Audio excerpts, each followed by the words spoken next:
All right, testing, 1 2 1 2. All right, testing, 1 2 1 2.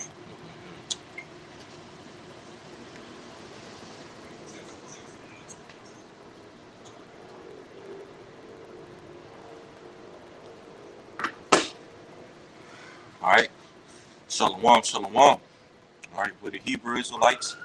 We come out every week, okay, throughout the streets of America, known as Babylon the Great, according to Bible prophecy. And as well, you got like-minded brothers, okay, fellow Akim that are laboring and pushing this truth throughout the four corners of the earth as well. Okay, to do what?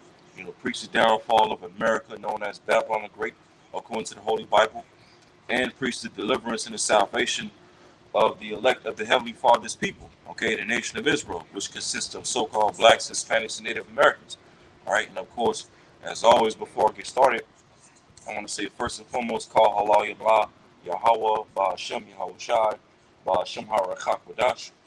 Double honors to the apostles, the bishops, and the elders of Great Millstone, from whom I learned this truth from, and also peace and salutations to the hopeful elect of the nation of Israel, scattered throughout the four corners of the earth. Mighty Shalom. Okay? And again, Hebrew Israelites, okay, we come up throughout the streets of America, known as Babylon the Great, according to Bible prophecy, according to end time prophecy, okay, to stand upon our feet and preach this everlasting gospel, okay, the words, the everlasting gospel, which are the words of the Heavenly Father through His begotten Son, all right, which the name of the Heavenly Father is Yahweh, okay, and the name of His begotten Son is Yahweh Shai, whom this world ignorantly calls Jesus Christ, okay, through the Holy Bible, all right, we that are of the hopeful elect of the nation of Israel, so-called blacks, Hispanics, and Native Americans, okay, we've been raised up through the Holy Spirit in these outer days to preach and prophesy out of the Bible the destruction of America, Babylon the Great, okay, as well as the collapse of America, Babylon the Great, before its destruction, okay, which we steadily see this place collapsing more and more each day and each month and each week,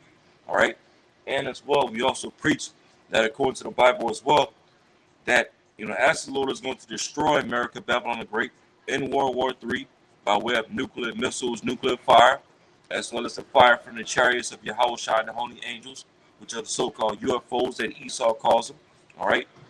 At the same time, when the Lord is going to come back and destroy this place, destroy this country, okay, He's going to gather and deliver the elect amongst His people out of this place as well. The elect amongst the nation of Israel, so-called blacks, Hispanics, and Native Americans. Lord will not be of that number. And as well, gather and deliver the elect amongst our people from throughout all the four corners of the earth. Okay, as the Lord destroys and judges this place, America, and ultimately for the purpose of what? All right, delivering us the hopeful elect and bringing us back to the Holy Land, the land of Israel, to set up and establish the kingdom of heaven. Okay, the throne of David, all right, on the planet Earth, to rule over this earth in righteousness and turn this earth back into paradise again, Eden. Okay, clean up the air, clean up the water, clean up the foods, all right, and restore this earth back to Eden again, paradise. That's what's at the forefront of this gospel that we preach. Okay, and so real quick, as I always like to start off. This is Second Ezra chapter 15 and verse 1. It says, "Behold, speak thou in the ears of my people the words of prophecy, which I will put in thy mouth, saith the Lord, and cause them to be written in paper, for they are faithful and true." And when it's all said and done, the words of the Heavenly Father through His begotten Son, Yahweh Shema Shai, are going to be found faithful and true when it's all said and done. Okay, because the words of Yahweh Shema Shai are coming to pass in these latter days. Okay, we see America, Babylon the Great, collapsing more and more. Okay, we see the people mourning more and more, as it speaks of in I believe Isaiah 29 verse 2. When the wicked bear rule, the people mourn. Okay, and right now, the wicked is in power. Esau, Edom, the so-called white man. Job 9 and 24. The earth is given into the hand of the wicked, and so therefore, what you see people around the country, people around the earth mourning, people mourning over losing their SNAP benefits, people mourning over the rising cost of living. Okay, people mourning over the corruption that's going on within this government system and with all the leadership throughout this earth. Okay, and it's all leading up to World War III. It's all going to lead to mass civil unrest, civil war. Okay, mass sedition among men. All right, people are mourning. Okay, you get on TikTok, you get on Instagram and social media, these different platforms. Okay, and all you see is videos of people mourning. I'm gonna let this pass.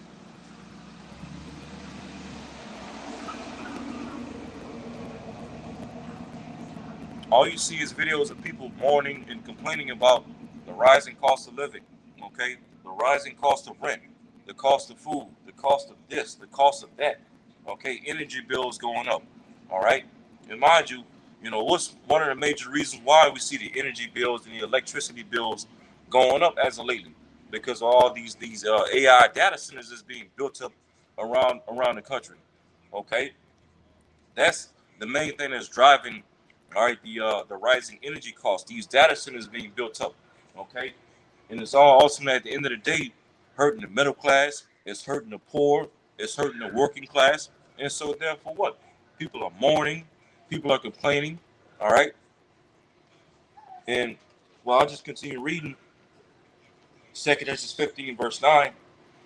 Behold, speak thou in the ears of my people the words of prophecy, which I will put in thy mouth, saith the Lord, and cause them to be written in paper, for they are faithful and true. Okay, verse 3. Fear not the imaginations against thee, let not the incredulity of them trouble thee that speak against thee. Verse 4. For all the unfaithful, all right, for all the unfaithful shall die in their unfaithfulness. You see that? All right, and that's mainly talking about our people, okay, so-called Negroes, Latinos, and Native Americans. Okay, all the unfaithful amongst our people in these outer days are going to die due to their unfaithfulness, okay, because of their lack of belief to Yahweh Shema Shai, okay, still trusting in the shadow of Egypt, America, Babylon the Great, okay, because that's another code name for America in the Holy Bible, Egypt, okay, the modern day spiritual Sodom in Egypt, pursuant to Revelation 11, verse 8, okay. You still have many of our people trusting in the shadow of this place, the shadow of this modern day spiritual Egypt, America. A lot of our people are gonna bow the knee and take the charagma. Okay, and therefore what? As it speaks of in Revelation 14, where it talks about the judgment against those of our people that's gonna bow the knee and take the charagma. They're gonna be destroyed by way of fire and brimstone, which is gonna come in the form of the ICBM nuclear missiles shot off in World War III. All right. Hey, Shalom, Yabba Shema Shabrakata. All right, you know, you know, and as we see right now, okay, as you can see the theme of today's camp, the Great Cattle Squeeze, okay, because that's going on right now with these American people, okay, as the elites of Esau Edom look at these people as cattle, animals, right, and people are being brought more and more to a squeeze, okay, which as Yahweh Shai spoke about, all right, in the book of Luke 21, Luke 21 and verse 25. Okay, Luke 21, verse 25, it says, and there shall be signs in the sun,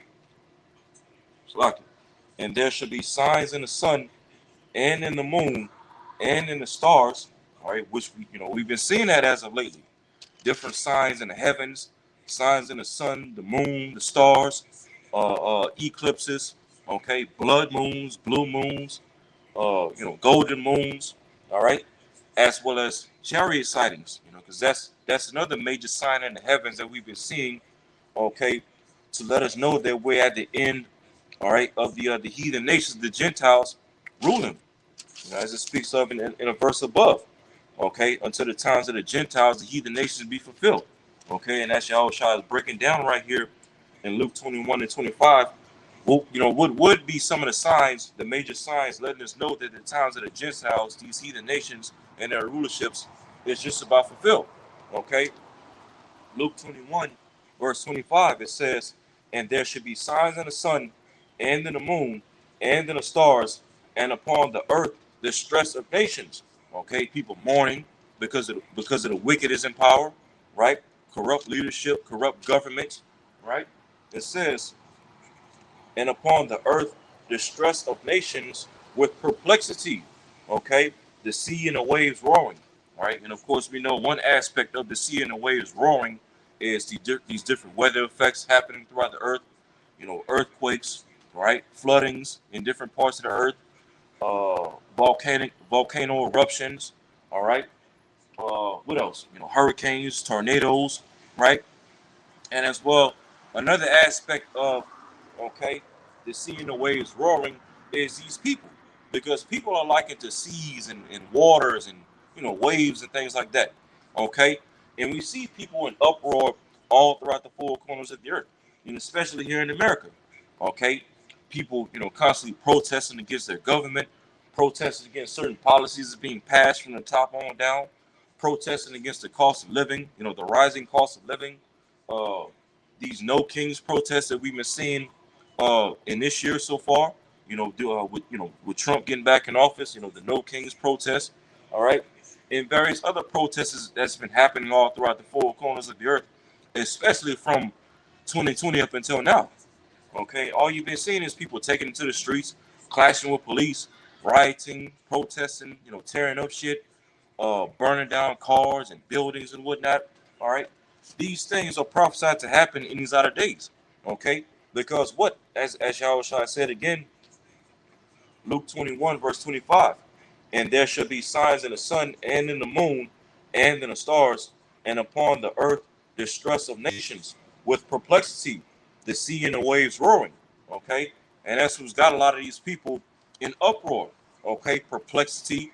You know, and as we always bring out, when you go into that word perplexity in Luke 21, verse 25, it basically means what? To be without resources, lacking resources. Okay, to be found wanting, to be embarrassed, to not know which way to turn.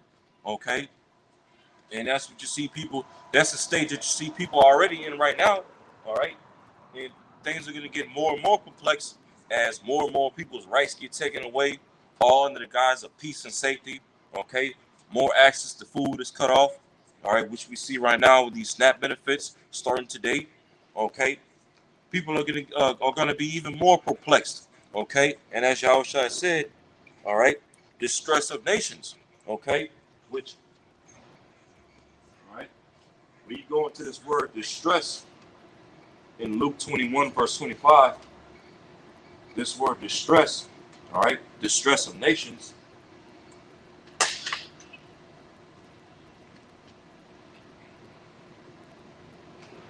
All right, this word distress from Luke 21 verse 25. All right.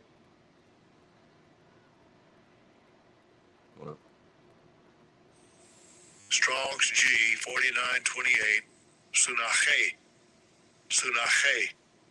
All right, and it means a holding together, a narrowing, okay, the contracting part of a way, metaphorically straits, distress, anguish, okay. And then when you go to the root word,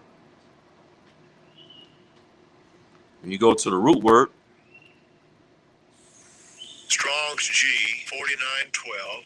Sunecho. all right, it goes into, all right, I'm gonna just go straight to the point. Okay, when you go down to definition B3, all right, definition B3, it says of a cattle squeeze. See that? Of a cattle squeeze, that pushing in on each side, forcing the beast into a position where it cannot move, so the farmer can administer medication. You see that? And that's what's happening to these American people, okay, as of, you know, especially from 2020 up until now, 2025. People have been brought to a cattle squeeze, okay, being pressure from on both sides, pressure from the left, okay, the Democrats, all right, pressure from the right, the Republicans, okay, the conservatives, and all this, that, and the third, okay, which are, you know, two horns like a lamb, pursuant to Revelation 13, verse 11. These two horns, okay, are squeezing the American people on both sides, putting people in narrow positions, straits, positions of difficulty, financial difficulty, mental difficulty. People, there's a mental health crisis all throughout America. People are stressed out, okay, overworked, stressed out, having to decide to use their paychecks to either pay their bills or spend it on rent or pay for food and gas. Okay, people are being put in a squeeze, and things are going to get more and more tighter on these American people to the point where, as it says again in its definition of a cattle squeeze, that pushing in on each side, forcing the beast. Okay, because again, that's how these elites of Esau, Edom, and even these politicians, the left and the right, they look at you people as beasts. Okay, sheep led to the slaughter. You see that? It says forcing the beast into a position where it cannot move, so the farmer can administer medication.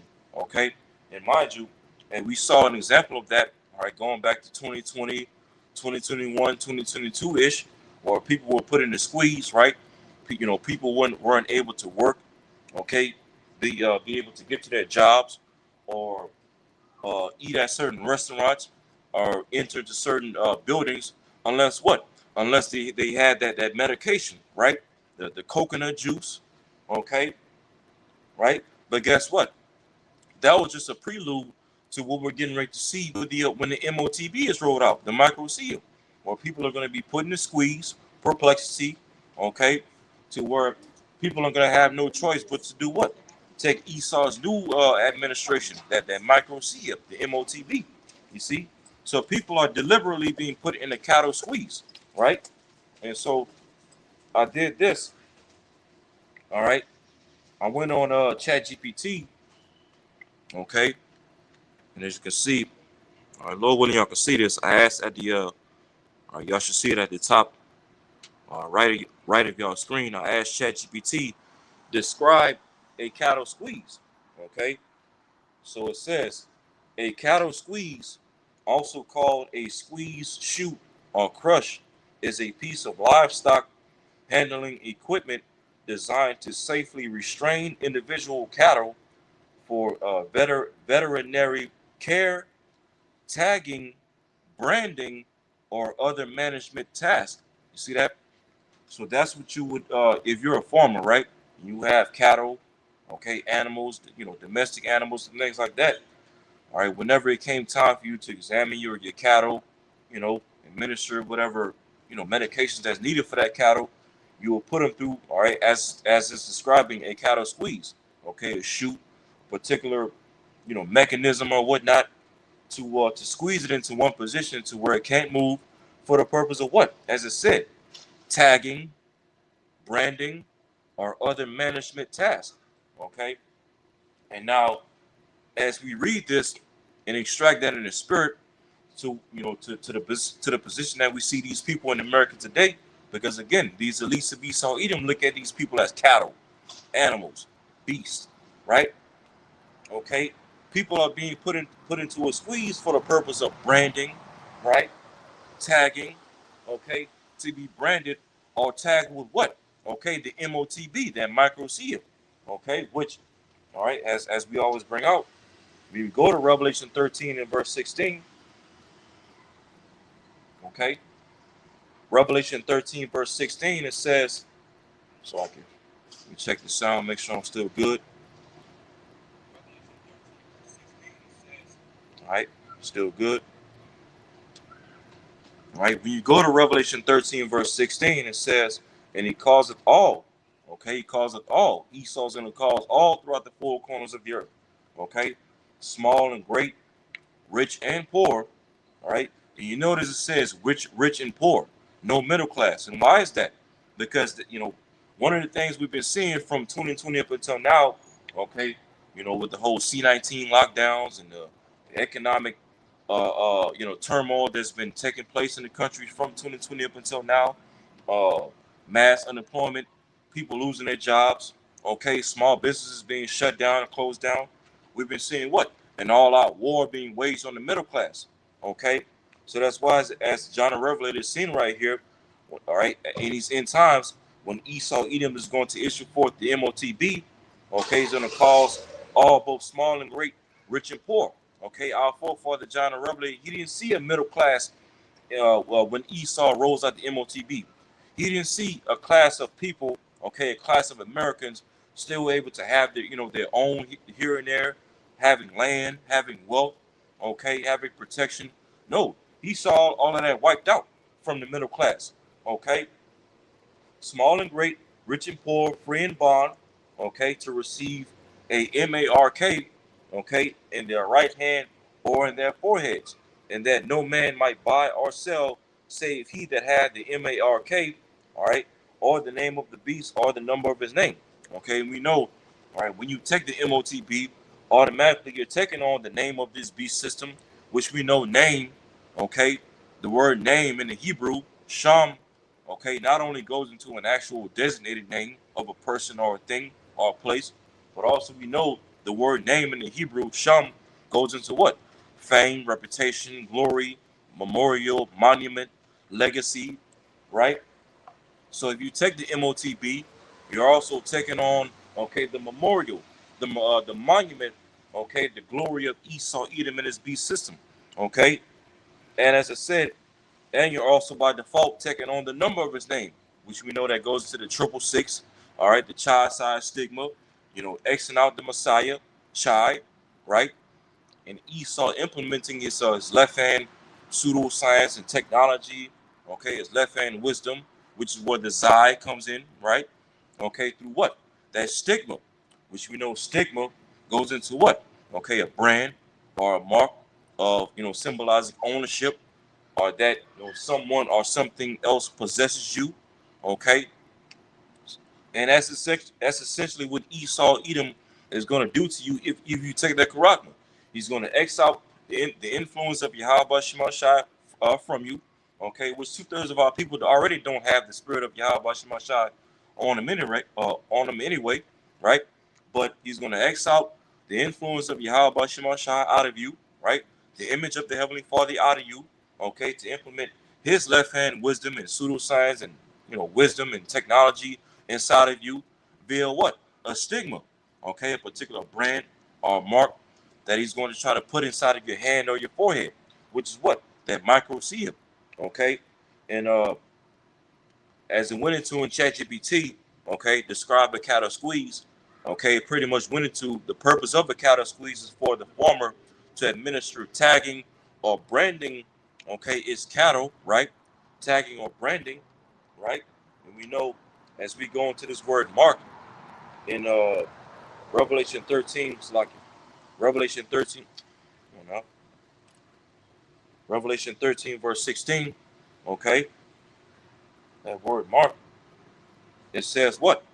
Strong's G 5480, charagma, charagma, okay, that's what that word mark is in Revelation 13, okay, charagma, which means what? A stamp or imprinted mark, and then it says of the mark stamped on the forehead or on the right hand, okay, which we know is not going to be, all right, a mark that's going to be stamped on your right hand or on your forehead. No, it's meant to go in your head or in your right hand or in your left hand, okay, a physical object. But it says of the mark stamped on the forehead or the right hand of the badge of the followers of it says anti-Messiah, but we know this whole entire beast system is anti-Yahweh Shema Shai, okay? Because, the anti-Messiah are, anti-Christ, okay? We know it's not one single individual that's going to pop up in the earth in the latter days and, take over the world and do all kinds of evil. No, okay? The scriptures clearly tells you in the book of First John that there's many anti-messiahs or anti-Christ. So it's not just one single individual. All right. And ultimately, anti-messiah or anti-Christ is ultimately a spirit. Okay, it's a spirit of anti-Yahweh Shema Shai, being against Yahweh Shema Shai. And that's what this whole entire beast system is all about. Okay, America, along with NATO and the EU, the revival of this ancient Western Roman Empire. Okay, because we read up above in Revelation 13, it speaks about how this beast system will be all about what? Blasphemy. Okay, blaspheming the name of Yahweh Shema Shai, blaspheming his tabernacle, which is his chosen people. okay, so-called blacks, Hispanics, and Native Americans, true Israelites, and as well blaspheming them that dwell in heavens, okay, the holy angels. So this whole entire system, okay, America, NATO, and EU, ran by Esau Edom, is all anti-Messiah, okay. It operates off of the spirit of anti-Yahweh Shema Shai. Satanism at the end of the day. But it says, going into this word charagma, it says under definition B, the mark branded upon horses. You see that? The mark branded upon horses. All right. And then it says thing carved, sculpture, graven work of idolatrous images. See that? Showing you that the MOTB is a physical object, something that's carved or graven. All right. An actual physical object, which is what? The microcia. Okay. And as it went into, all right, as we know, as it read in Revelation 13, verse 17, the MOTB is going to be administered to allow people to be able to buy and sell, right? But as it goes deeper into that word mark, charagma, it's also going to be used as a mark to brand, okay? As it said, a mark branded upon horses. And again, these elites of Esau, Edom, and those that rub elbows with them, okay? Look at your people as cattle and animals. Because mind you, a horse is like it to a cattle, right? A domestic animal, okay? And so the MOTB is also going to be used as a tool to market people like horses, like animals. And mind you, when you go into it, all right, when you look up the purpose of branding or marking animals such as horses, cows, sheep, whatever it may be, okay, why do you mark or brand animals? For the purpose of ownership, to label that you own that animal or that is owned by somebody else, okay, and as well to be able to identify that animal as well, to identify who owns it, okay, who belongs to, right? And that's essentially what the MOTB is ultimately going to be all about. All right, not only just for you to be able to buy and sell in the near future, okay, but also to symbolize that you're now owned by Esau, Edom, and his elites, okay. You're now owned by the left hand. Okay, you're now being remade in the image of Esau, Edom, and ultimately Satan at the end of the day. And that's why, okay, taking the MOTB is going to be such a great offense to Yahweh Shema Shai, to the point to where if you got the MOTB, the only thing you deserve after that is destruction. Because if you're an Israelite, if you're a so-called black, Hispanic, or Native American, and you take the MOTB, okay, you got to think about what message is that saying to Yahweh Shema Shai. You're basically telling the Lord, okay, you no longer belong to me. You're not my husband no more. I'm not your wife. I'm not your people. I belong to the devil now. I belong to Esau, Edom now. I belong to Satan. Okay? And after that, you deserve nothing but destruction.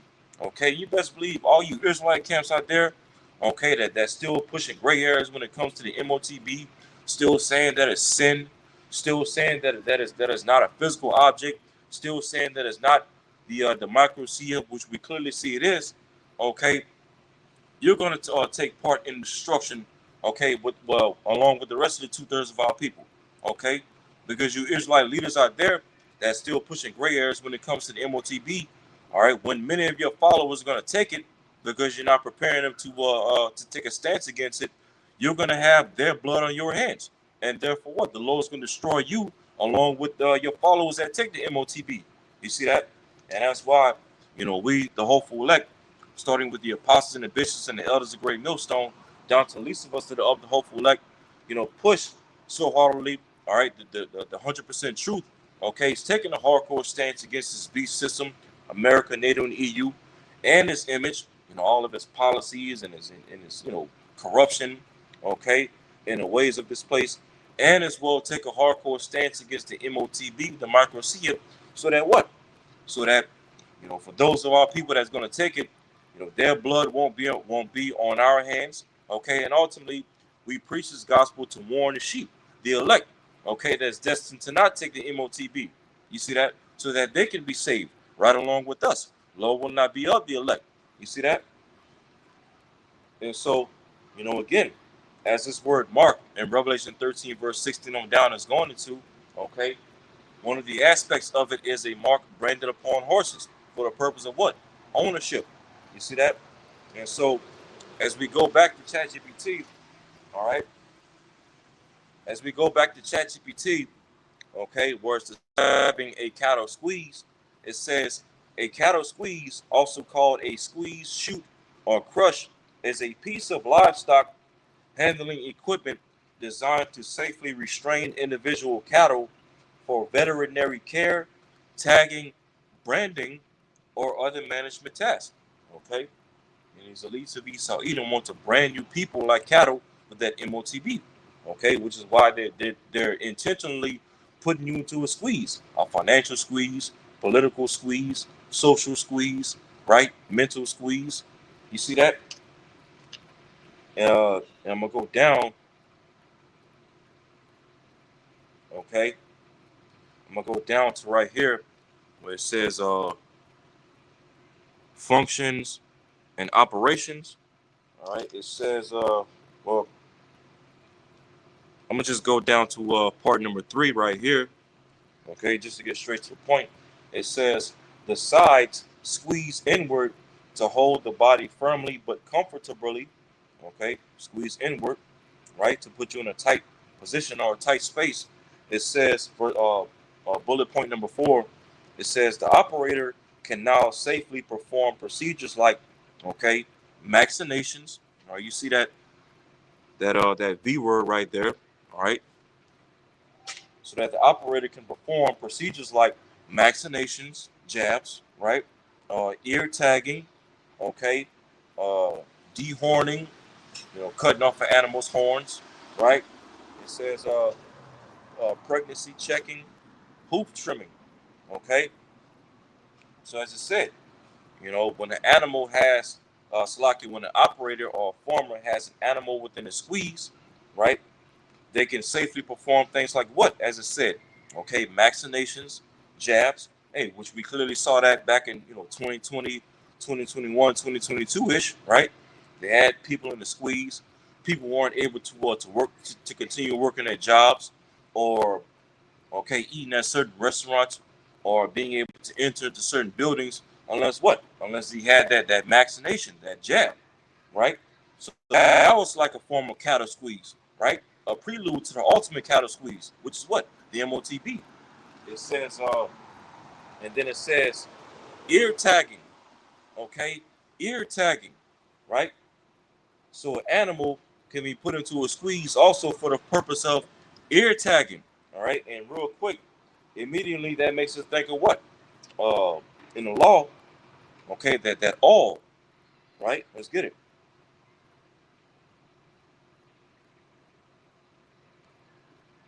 All right, real quick. Check the sound, make sure I'm still good.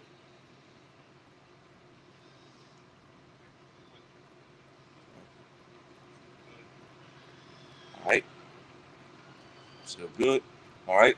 So it said, as you read in ChatGPT, another purpose of a farmer or an operator putting an animal to a squeeze is, not only for the purpose of administering a vaccination, a jab, right, but also for the purpose of ear tagging, right, right.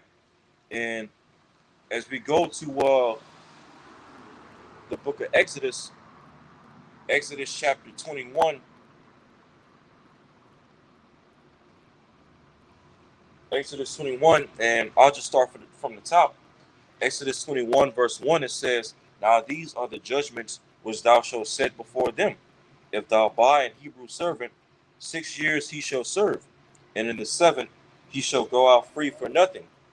All right, and it says, verse 3, if he came in by himself, he shall go out by himself. If he were married, then his wife shall go out with him. Verse 4, if his master have gotten him a wife, and she have borne him sons or daughters, the wife and her children shall be her master's, and he shall go out by himself. All right. Verse 5, and if the servant shall plainly say, I love my master, my wife, and my children, I will not go out free. Okay. Verse 6, then his master shall bring him unto the judges. He shall also bring him to the door or unto the doorpost, and his master shall bore his ear. Right? His master shall bore his ear. That word bore, okay, B-O-R-E, means to penetrate or drill. Right? So the master would bore or penetrate or drill his ear. Right? tag its ear like a cattle, right? And it says, through with an awl, and he shall serve him forever. And as we go into that word all, okay, A-U-L, that's how that word all is spelled. That word all in the Hebrew is, all right, you see it right here, okay, Strong's H 4836. It's Maratazai, and it says all boring instrument, okay, a boring instrument. And let's see, and when you go to the root word, all right, the root word right here is Strong's H 7527, ratazai, and it means to bore, pierce. You see that? To bore or pierce. Okay? So if that servant says to his master, okay, that he loves his master and his wife and his children, all right, and he refuses to leave, okay, then the master would have the right, okay, to bore his ear, tag his ear with the instrument, right? And as we extracting that through the spirit, and that's what's going to happen to these people with that MOTB, okay? Because if you take that MOTB, especially amongst our people, so-called blacks, Hispanics, and Native Americans, if you take that MOTB, then you're basically saying to Yahweh Shemashai that you love your master Esau Edom, okay, and you're willing to serve your master Esau Edom forever. You're willing to live in America forever and rot in this place, okay? And therefore, what? Esau's gonna bore you, pierce you, okay, not in your ear per se, but instead what? In your forehead or on your right hand with that MOTB, okay, the digital all, the technological all. You see that? And so that's what it's all coming down to. And as we see again, dealing with the topic of cattle squeeze, okay, Esau is squeezing these people with, okay, over 40 plus million Americans by taking away their SNAP benefits, okay, rising the cost of living more and more, putting people in more a position of distress and straits, financially, mentally, socially, okay. And Esau Edom is putting these people in position to where, all right, these people are gonna have no choice but to bow the knee and surrender and take the MOTB, right? And so now, I also asked ChatGPT this, right? Real quick, let me check the sound again. All right, still good. Now, I also asked ChatGPT this question, okay?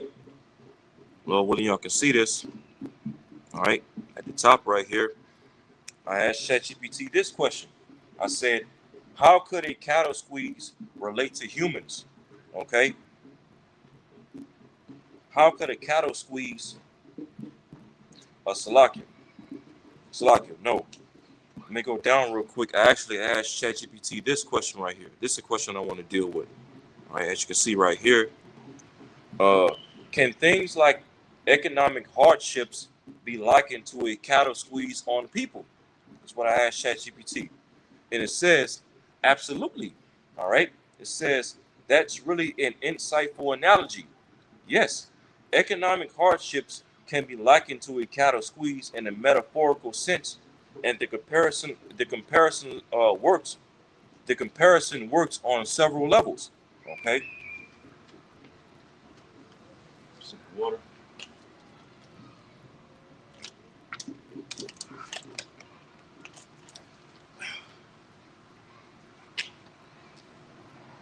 So as it's going into it, it says number one, pressure and restriction. It says in a cattle squeeze, the animal's movement is limited. It's held tightly and can't move freely unless the pressure is released. It says likewise, economic hardship can make people feel trapped by bills, debt, or low income, which is the situation for millions of people in this country, right? People are trapped financially, trapped with bills, trapped with debt, living paycheck to paycheck, right? And it says unable to move forward. For example, can't change jobs, relocate, or invest in opportunities, right? And that's the case right now with millions of Americans. As you see right now, dealing with the whole, SNAP benefit situation. Of course, you got a lot of these people on TikTok, Instagram, making mockery of these SNAP recipients. Okay, which are mostly Edomites, by the way. All right, because Esau is trying to label our people as the face of, SNAP recipients and the biggest recipients of government assistance and public housing and Section 8 and all this stuff. But really, when you go into statistics, as Esau always likes to go into statistics, right? The forger of lies, as it speaks of in Job. When you really go into the statistics, Esau's the number one recipient of a lot of these things. SNAP, Section 8, okay, government assistance and all these things. All right. And so again, as you have a lot of these people on TikTok and social media basically making a mockery of these people around the country that's going to be losing out on SNAP benefits, telling them, pull yourself up by the bootstraps and go get a job and this and the third. Well, right now there is no good jobs available. Okay, AI is taking over a lot of these jobs. All right, and even when you go into it as well, right, as of right now, you have more unemployed Americans than job openings in America right now. Okay, so there's not enough jobs for people to go out and get. So therefore, Esau is purposely putting people in a position to where they can't work. Okay, and they have to rely on government assistance. Okay, rely on these different benefits, these different aid. Okay, to pretty much get to a point where he just starts cutting people off. Okay, and just sit back and watch people starve to death. Okay, and be perplexed. And as a matter of fact, real quick, I want to get this. This is matter of fact, I'll read it here. All right, in the book of Sirach,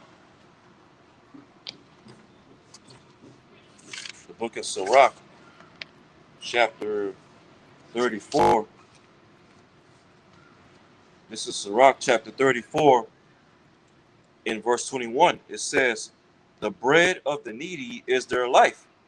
He that defraudeth him thereof is a man of blood." Yeah, and that's what's going on right now. These, the SNAP benefits and government assistance. Okay, the bread of the needy is being taken away from them, and therefore what? Esau, Edom, who's cutting off these benefits, he's a man of blood.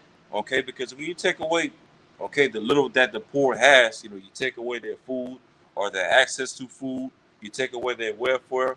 Okay, you basically leave them out to dry. And you basically leave them out to die, to starve to death. Okay, and therefore what?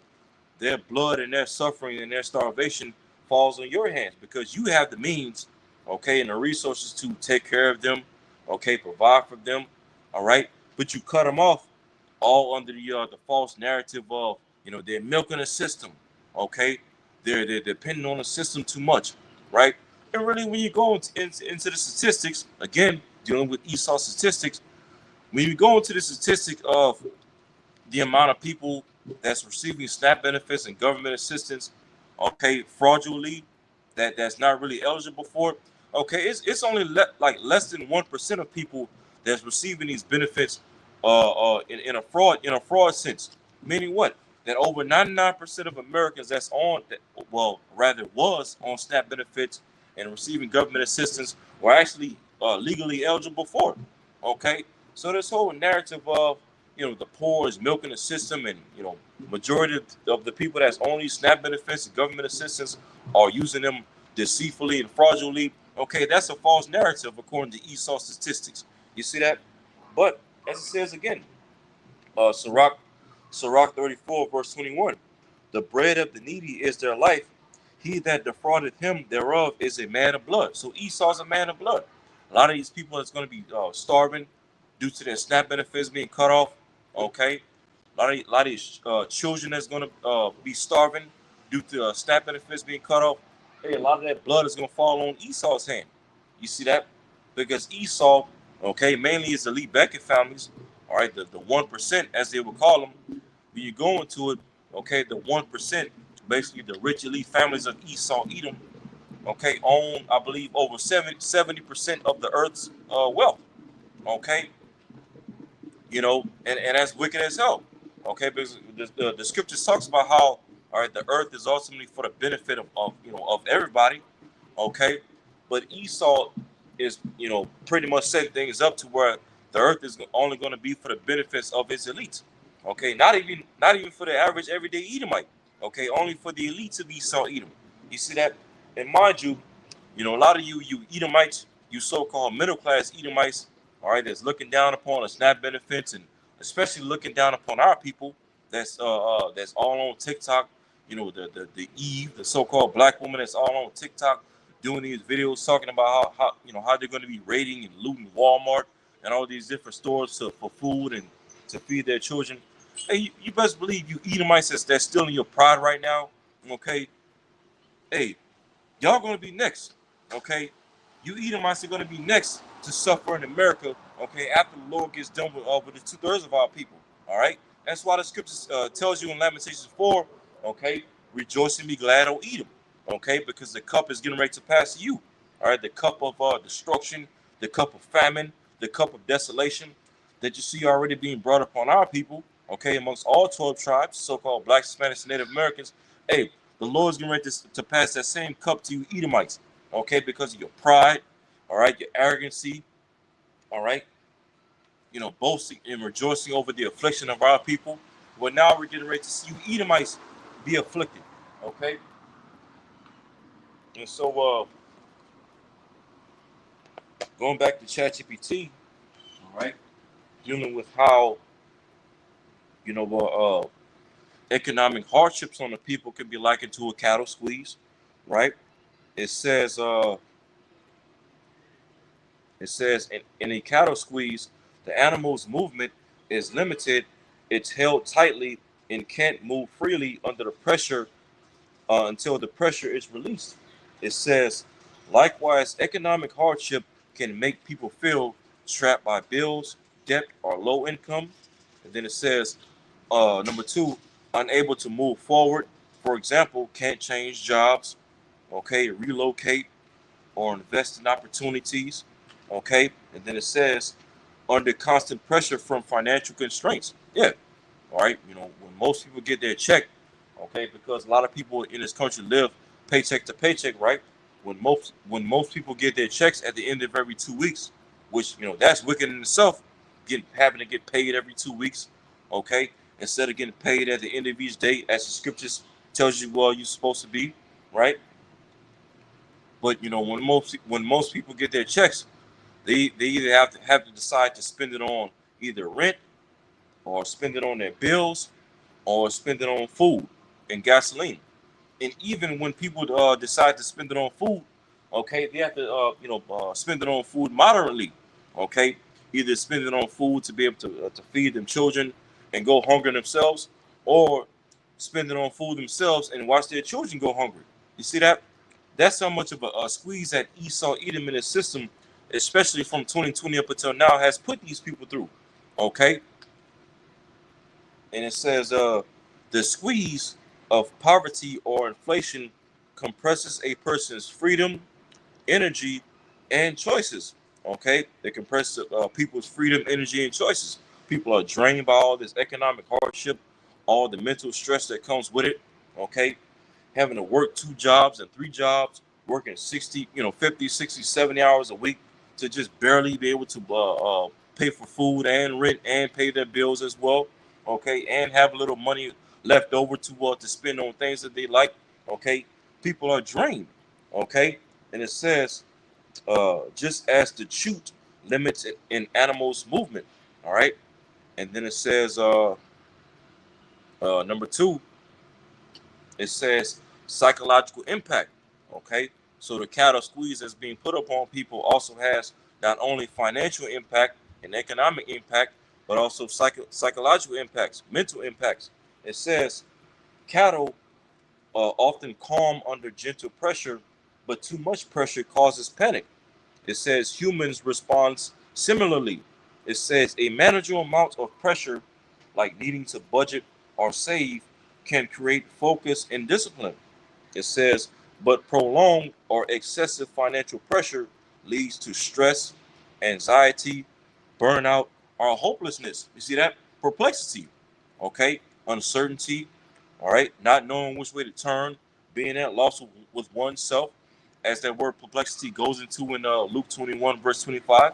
You know, not only do these situations lead to financial hardships, but also mental and psychological and spiritual hardships upon the people as well, because as people's money and their pockets are getting more and more thinner, okay, people are stressed out having to decide on, okay, how they're going to get their next meal at the end of the day, or how they're going to be able to pay for the next bill without their lights being cut off or their internet being cut off, how they're going to be able to pay for their rent without getting evicted, okay, and on top of that have to feed their children, right, and as well have to provide for whatever family members may be going through some type of disability or whatever.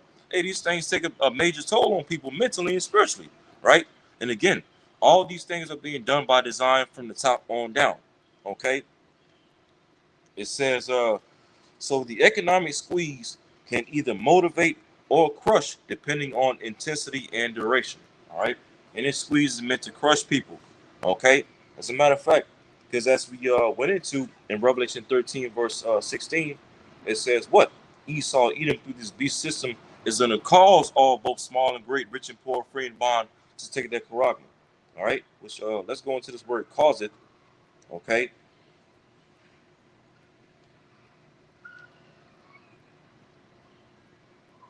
Mm, okay. It pretty much just goes into a lot of things, that word cause it. But as we clearly see, one of the ways that Esau is going to eventually cause people to take their MOTB and bow the knee is, all right, the great cattle squeeze, putting on all these economic and mental hardships on people, okay, bringing people in a state of perplexity, cutting off the food, cutting off SNAP and all these different benefits to to put these people in a position to where they have no choice but to accept whatever it is government has, laid out for them next, okay. And guess what? Now, as this is all ultimately all going to lead to the MOTB and social unrest and civil unrest and all these things, we've also been seeing the idea of UBIs floating around. Okay, which real quick, this guy, Musk, all right, Elon Musk. I'm gonna let this play real quick.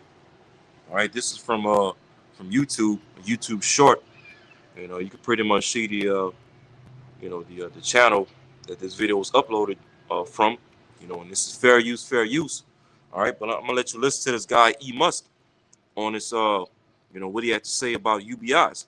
And mind you, I believe this particular video right here was from sometime last year. Okay, but nonetheless, what he's saying, what he's getting ready to say in this video is relevant to this time, especially with jobs being lost and people losing benefits and SNAP benefits. All right, I'm gonna let you hear it. Mass unemployment. This is going to be a massive social challenge. I think ultimately we will have to have some kind of universal basic income. I don't think we're going to have a choice. I think it's going to be necessary. So it means that unemployed people will be paid across the globe. Yeah. Because there is no job, machine robot is taking over. There will be fewer and fewer jobs that a robot cannot do better.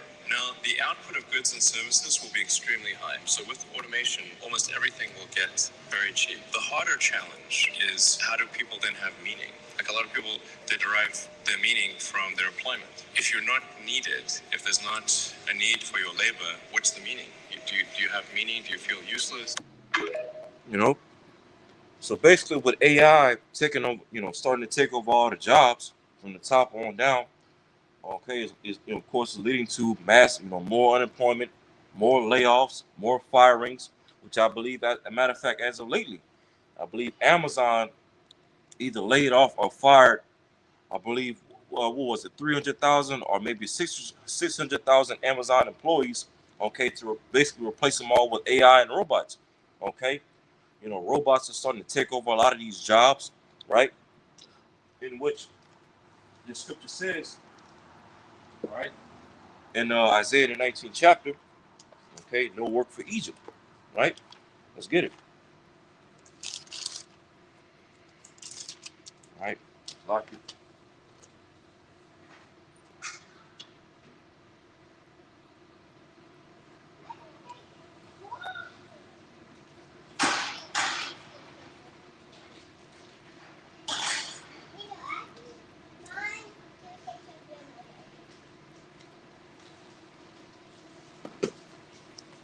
right? As it says in Isaiah 19 and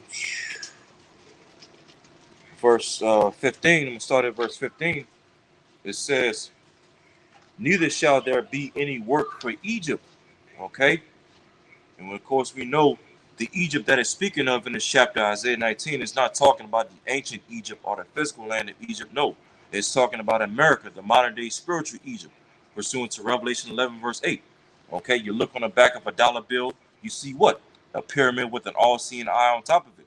Okay, why would your elites have a pyramid on the back of your dollar bill? Because they're letting you know, okay, in black and white, so to speak, that this is the modern day Egypt. Okay, and so it says, Isaiah 19, verse 15, "Neither shall there be any work for Egypt, which the head or tail, branch or rush may do." Okay? And what does that speak to? Mass unemployment. All right? People losing their jobs. Okay? People getting fired at all-time high. DEIs. Okay? We've been seeing people losing their jobs due to the DEI situation. Hey, this is Bible prophecy, okay, playing out in these outer days right before your eyes. Okay? And mind you, when you read up above in this same chapter, okay, Isaiah 19 and verse 4, it says, "And the Egyptians will I give over into the hand of a cruel Lord," all right, "and the fierce king shall rule over them," said the Lord Yahweh of hosts. Okay, and of course, this fierce king, right? This fierce king, this true Lord that's been set up over this modern day Egypt, America, is of course none other than DJ Donald Trump. Okay, ruling over the people with cruelty. Okay, executive order after executive order.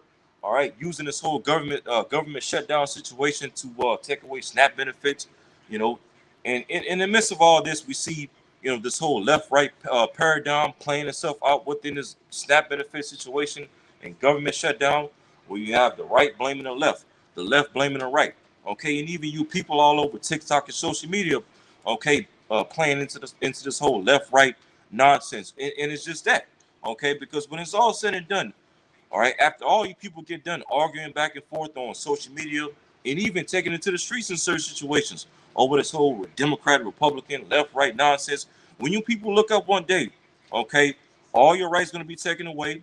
Your first Amendment rights going to be taken away. Your Second Amendment, your Fourth Amendment rights going to be taken away. Your access to food and resources going to be taken away. All your jobs going to be taken away. Okay, you're going to be brought into the NWO system. Okay, via their Nicaragua. That's what this whole left, right, Democratic, Republican BS is all leading you people to. Okay, and that's all a part of that cattle squeeze that your people are under right now. All right, and so it says again, Isaiah 19 verse 4, "And the Egyptians will I give over into the hand of a cruel Lord, and a fierce king shall rule over them, said the Lord Yahweh of hosts." Okay, and this is God Trump. You had your people out there all throughout America about a couple weeks ago, screaming no kings, this and that.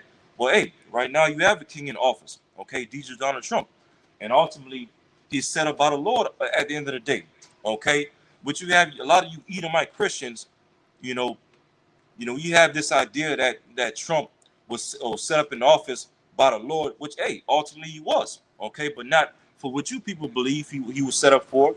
You Edomites and you Christians throughout America think this guy was set up to make America great again and restore the middle class back again, okay? Make Edomites, so-called white America great again. But no, okay, this guy Trump was put in office ultimately by Yahweh Shemal Shai to help further the collapse of this place. And as we go down in this chapter, Isaiah 19, verse 15 again, okay, what will be happening in this place under the rule of the cruel Lord Trump? Isaiah 19, verse 15. "Neither shall there be any work for Egypt, which the head or tail, branch or rush may do." Okay? Mass unemployment, people losing their jobs. Okay? DEIs. All right? You name it. All right? And the head or the tail, the head represents what? Your government, government positions, corporate positions, and then the tail represents what? Your average everyday middle class, lower class, everyday American. Okay, people are losing jobs at all levels. Okay, the head or the tail. You see that? Matter of fact, I'll read down to verse 16. It says, Isaiah 19, verse 16.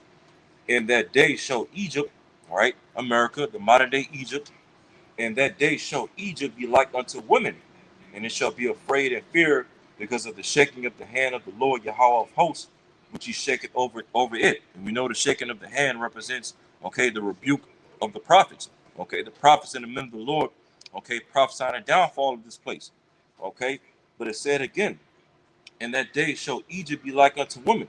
All right, when you think of women in a time of distress, in a time of a crisis, okay, women's, haste and seek to whatever comforts them immediately. Okay, they move with fear, move with dread. Okay, they make decisions based on the flesh instead of making decisions based on wisdom and the spirit. And that's how many of you Americans are going to be. Okay, when all your rights and your access to food and all these benefits are going to be cut off. Okay, because the average American isn't raised up from a child on up to fear the Lord, okay, or have some type of reverence for a higher power. Okay, the average American is raised up on instant gratification, comforts, luxuries, okay, whatever makes them laugh, whatever makes them smile, whatever fills their belly at the end of the day. So when all these things are going to be taken away from these people, okay, very, very soon, all right, these people are going to be likened to what? Women, okay, faithless, cowardly, all right, run into whatever is going to be presented as some form of peace and safety and comfort and security. And that's ultimately going to be what? The MOTB, the micro CIP, okay? And before that comes to pass, as I showed, all right, from this guy E. Musk, okay, UBIs are going to be rolled out, all right, universal basic income, okay, which again, we've been seeing that floating around over this past week or two, and really for these past couple of years or whatnot. Okay, as there's been more talks over these recent years of AI taking over more jobs, humans being useless. Okay, what are humans going to be reduced to as their jobs are going to be taken away more and more from AI? Okay, they're going to be subject to UBIs, universal basic income. Okay, receiving checks from the government every month or every 2 weeks, however it's going to be. Okay, and basically being fully dependent on this government. All right, and that's going to have these people in a perfect situation to where, okay, this government is going to stand before these people and tell these people, look, if you want to continue having UBI and receiving SNAP benefits and different government assistance that's going to come down the pipe, you're going to have to take that MOTB, the mark of the beast, the micro seal. Okay, that's the play that's being ran upon these people. All right. And again, while you people are all caught up in this whole left wing, right wing, Democratic, Republican nonsense, okay, when it's all said and done, all right, both of these sides are leading you people, okay, as we have the saying, as America likens itself to an eagle, right? Where you have two wings on the eagle. Okay, in this case, the Democrats and Republican. All right, both of these two parties are two wings of the same bird, leading you American people to the same destination. Okay, the NWO, New World Order, via the micro CEO. All right, governed by AI and technocrats. Okay, people like Gil Bates and E. Musk and Peter Thiel and Larry Ellison. All right, the so-called American dream is over with. Okay, and hey, to us, the hopeful elect of the nation of Israel, Lord will not be of their number. Okay, hearing and seeing these things, hey, these things bring joy to our hearts because these things let us know that that we're that much close to the end. Okay, as a matter of fact, even as Yahushua told us in Matthew 24, Matthew 24 and verse 34, this is Yahushua speaking. He says, "Verily I say unto you, this generation shall not pass till all these things be fulfilled." Okay, and of course, when you read throughout Matthew 24th chapter, the whole entire chapter, pretty much Yahushua was breaking down to his disciples the things that will be happening in the latter days leading up to his second coming. Okay, many false prophets, many deceivers doing miracles. Okay, wars and rumors of wars and earthquakes in diverse places, which we clearly see right now. Okay, wars in Ukraine, wars between China and Taiwan. All right, war over there in Gaza with the small hats. Okay, and as well, earthquakes in diverse places, different weather effects. Okay, floodings, tornadoes, hurricanes, right, wildfires, all these things. Okay, as Yahushua said again, Matthew 24, verse 34. Verily I say unto you, verily I say unto you, this generation shall not pass till all these things be fulfilled. Okay, heaven and earth shall pass away, but my word shall not pass away. And so all these hardships coming down the pipe, okay, Esau coming down with great wrath, martial law, okay, starvation, famine, civil war, civil unrest, okay, all this division and back and forth, all these things must come to pass, okay, for this generation to pass, for the kingdom of heaven to be established, all right, for Yahweh Shah to come back. You see that? And so, right, going back to ChatGPT,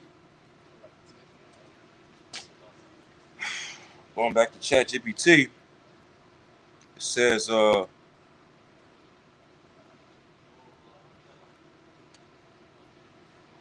let's see, if it had a little bit more on that.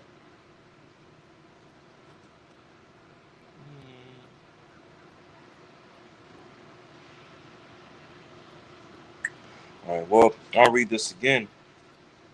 It says, under psychological impact, all right, it says, but prolonged or excessive financial pressure leads to stress, anxiety, burnout, and or hopelessness.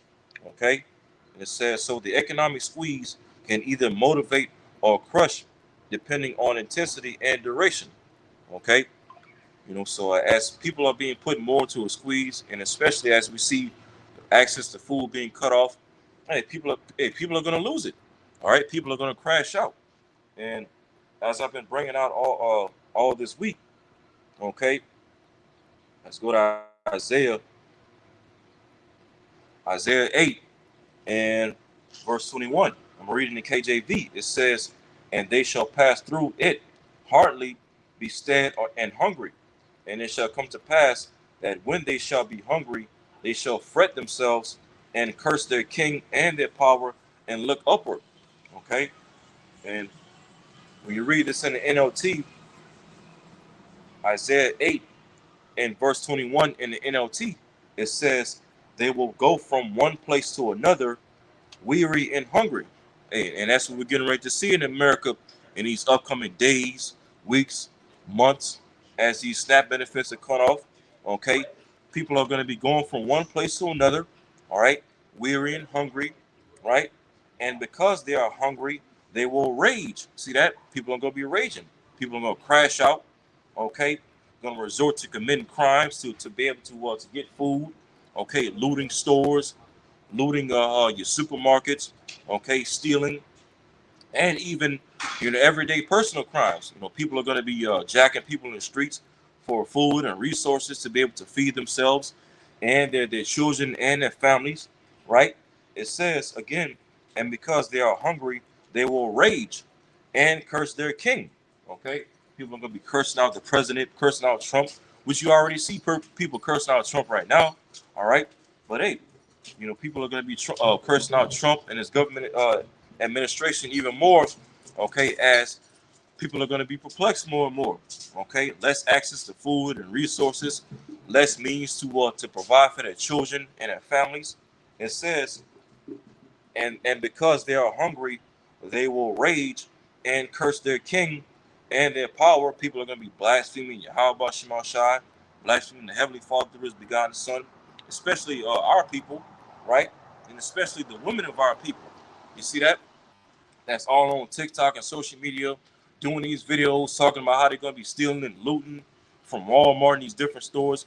You best believe a lot of the women amongst our people that's losing out on their SNAP benefits are going to be crashing out on that day. You see that? It says uh, they will look up to heaven. Yeah, these people, they're going to be looking up to the heavens. They're going to be praying to the Heavenly Father and His Son to help, give them relief for their situation. But guess what? Yahweh Shema Shah is not going to be answering these people because, hey, all this famine and starvation is also going to serve as judgment upon these people from Yahweh Shema Shah.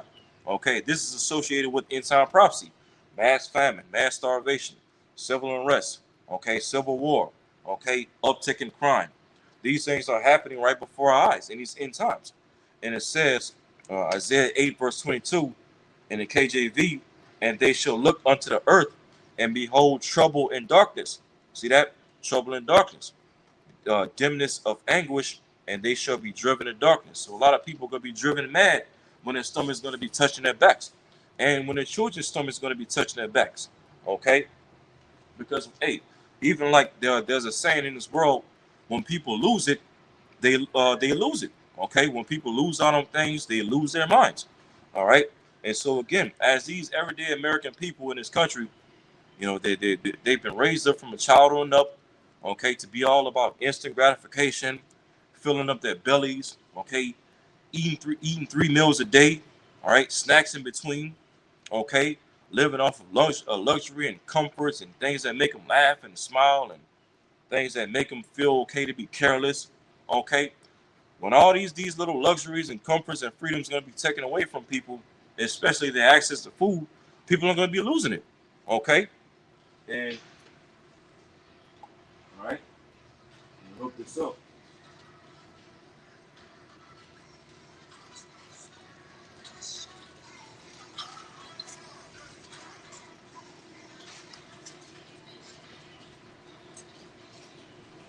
All right, let's go to Second Ezra, the 15th chapter.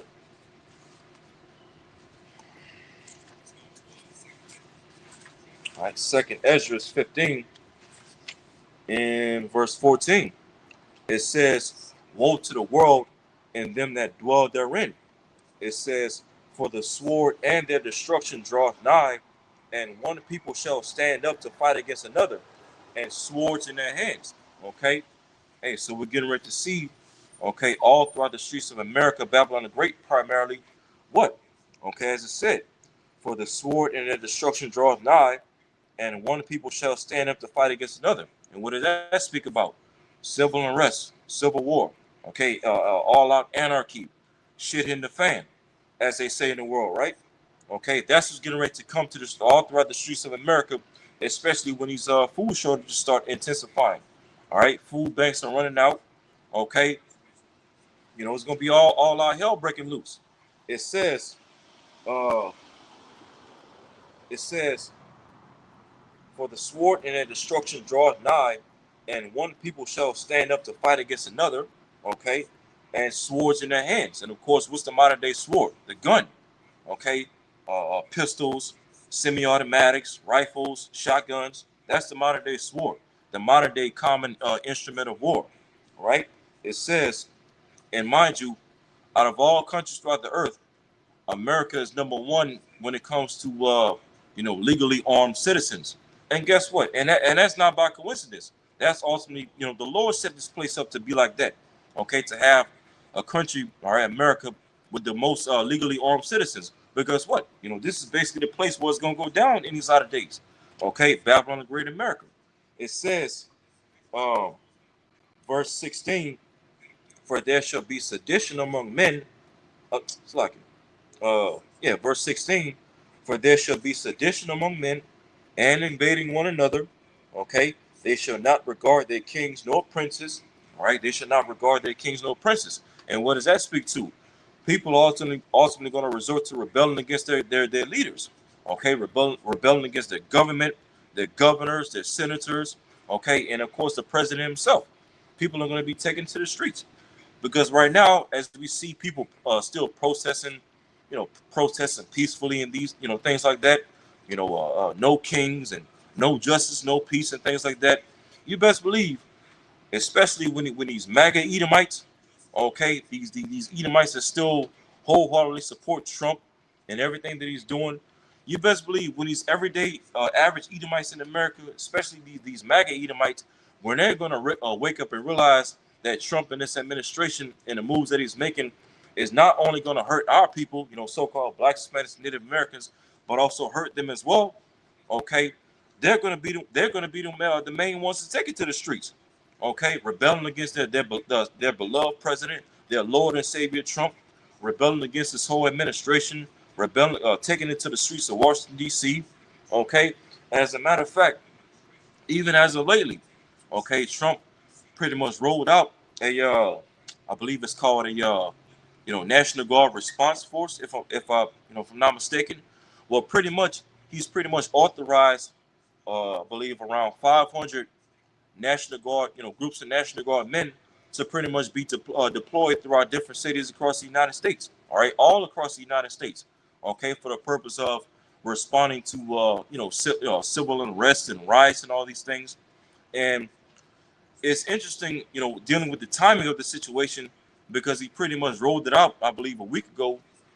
Just literally a week before. Okay, these SNAP benefits will run out. Okay, so you got to look at it. Okay, with the spiritual mind and think. Okay, well, why is he doing this? Why is his administration rolling out National Guard troops? Okay, to basically respond to civil unrest and riots, right, that he anticipates to take place around the country, because they know that people are gonna flip. All right, when they lose out on these SNAP benefits and these different benefits and lose out on access to food, they know and anticipate that people are gonna lose their minds and crash out. Okay, and they know as well that, again, it's mostly Edomites that's on these government assistance and SNAP and all these things. They know that a lot of these Edomites, their own people, are going to crash out and take it to the streets eventually, right? And that's going to fulfill, as we're reading right here again, 2nd Ezra 15, verse 16 again. For there shall be sedition among men, and invading one another. They shall not regard their kings nor princes, their president, their government, their leaders, right? And it says, and the course of their actions shall stand in their power. All right, people are going to be acting on their own accord, taking matters into their own hands, so to speak. And it says, a man shall desire to go into a city and shall not be able to. Because why is that? Because things are going to get so chaotic to where lockdowns are going to come back.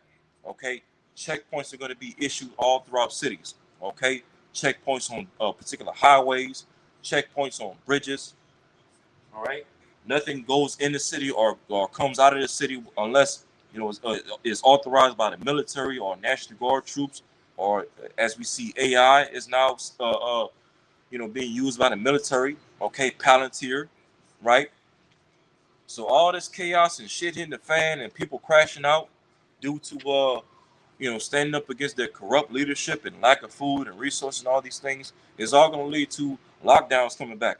It says again, 2nd Ezra 15, verse 17 again. A man shall desire to go into the city and shall not be able. Verse 18, for because of their pride, the city shall be troubled, the houses shall be destroyed, and men shall be afraid. Okay, so hey, these signs is coming down the pipe. As it said, even men are going to be afraid. So how much more you women out there? You so-called proud, independent women that's been all on social media and TikTok for these years, talking shit against the men, especially you so-called black women, calling so-called black men dusty and this and the third, looking down upon us. But you best believe a lot of you same women, okay, are going to be looking for men in that day to help you and protect you, and they're not going to be found. Okay, they're going to leave you out to dry and leave you into the hands of Yahweh Shema Shai. You see that? And so it says again, 2nd Ezra 15, verse 18 again. For because of their pride, the city shall be troubled, the houses shall be destroyed, and men shall be afraid. Verse 19, a man shall have no pity upon his neighbor. Okay, a man shall have no pity upon his neighbor. As Yahushua said in Matthew 24, the love of many is going to wax cold in these outer days. It says, a man shall have no pity upon his neighbor, but shall what? But shall destroy their houses with the sword. Okay, guns, whatever guns that people have access to. All right, people are going to be resorting to house burglaries and house break-ins. Okay, because hey, as we've been hearing a lot of people on social media talking about how they're going to be looting Walmart, stealing from these different stores for food and resources and essential goods and things like that. Okay, when it's going to come a time where stores are going to heighten up their security, okay, heighten up their security cameras, and even resort to hiring police officers and National Guard troops to patrol in these stores to stop people from stealing. Okay, armed police officers and armed National Guard troops. All right, it's going to get to a point to where these people that you see all over internet and all over TikTok, all right, they're going to stop resorting. They're going to stop looking to loot from these stores as security is going to heighten up, and they're going to resort to house burglaries, breaking into people's houses, right? As it says, 2nd Ezra 15, verse 19, a man shall have no pity upon his neighbor, but shall destroy their houses with the sword and spoil their goods. Okay, their food, their resources, their essential goods, medications and medical needs. It says, because of what? because of lack of bread, lack of food, right? And for great tribulation, because people are going to be catching too much hell. All right, it's going to be no order. All right, no security, no hope. All right, people are going to crash out. Okay, they're going to rebel against the government. They're going to rebel against each other. As we already see, people are already divided up. All right, with politics, this whole left-right psyop. Okay, divided up socially. Men and women all divided up at an all-time high. Okay, we clearly see the environment in the earth is the love of many is waxing cold more and more each day. Okay, so hey, when people's little comforts and luxuries going to be taken away from them, it's all going to lead to all hell breaking loose, shit hitting the fan, all out chaos, anarchy, civil war, civil unrest, okay, mass death, mass famine. All right. As a matter of fact, real quick, just to go back to that video that I showed you earlier from Elon Musk talking about UBIs. All right, because I want to touch up on another point that he made. About mass unemployment. This is going to be a massive social challenge. I think ultimately we will have to have some kind of universal basic income. I don't think we're going to have a choice. I think it's going to be necessary. So it means that unemployed people will be paid across the globe. Yeah. Because there is no job, machine robot is taking over. There will be fewer and fewer jobs that a robot cannot do better. Now, the output of goods and services will be extremely high. So with automation, almost everything will get very cheap. The harder challenge... See that? As you heard him say, because automation is going to be taking away a lot of these jobs, these factory jobs and things like that. As he said, matter of fact, I'm going to let you hear it again. Fewer and fewer jobs that a robot cannot do better. Now, the output of goods and services will be extremely high. So with automation, almost everything will get very cheap. The harder... Right? So with AI and these robots taking away these jobs, as he alluded to, the output of things and production is going to be high. Okay, as you watch these videos of these robots, okay, doing jobs that humans do. Robots working at fast food places, robots working in warehouse jobs. Okay, they're basically, these robots are basically able to outperform and outproduce. All right, the humans on the job, right? Okay, put in more production, right? Do more work. Okay, and at the same time, because a robot, it doesn't need any breaks. It doesn't need any vacation or PTO days.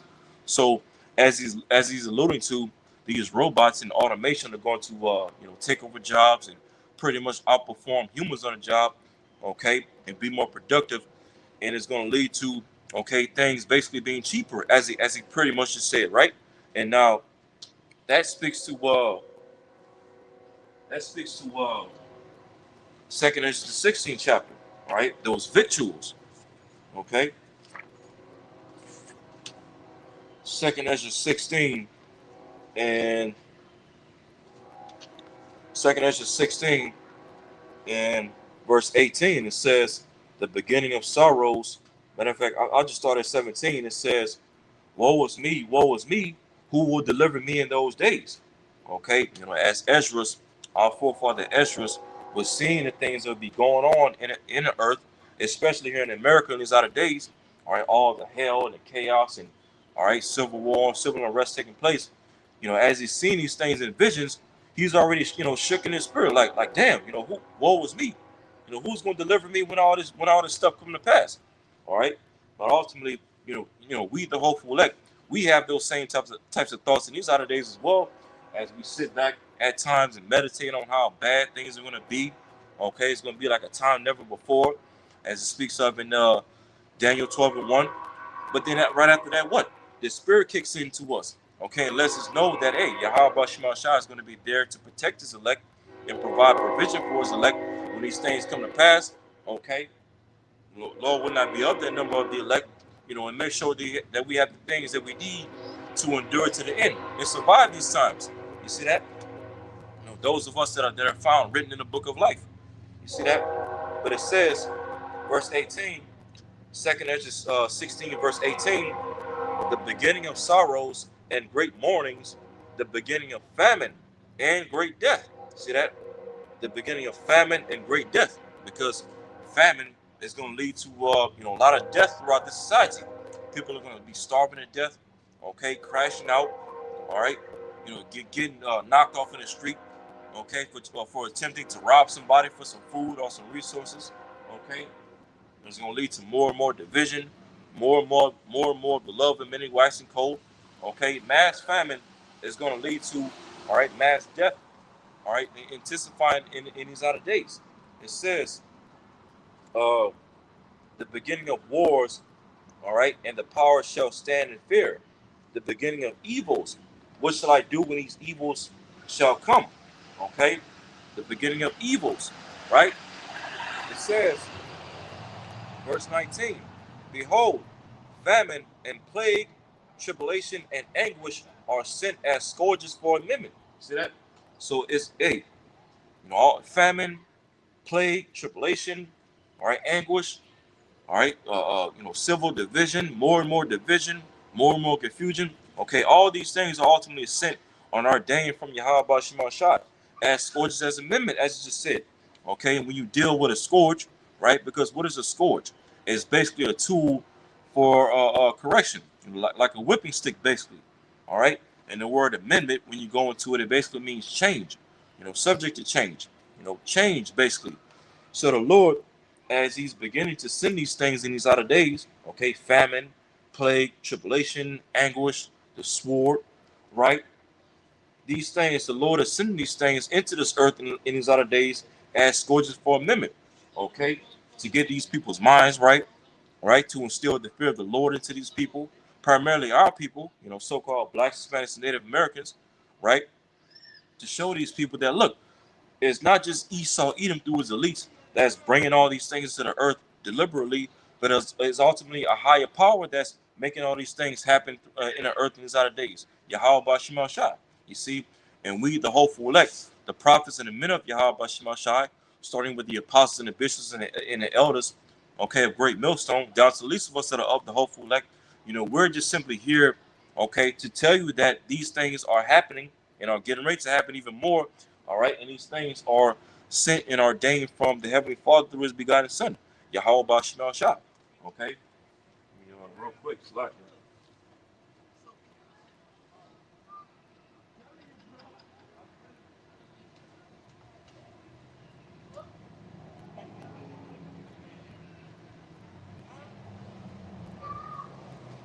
All right, and it says, verse 20, but for all these things they shall not turn.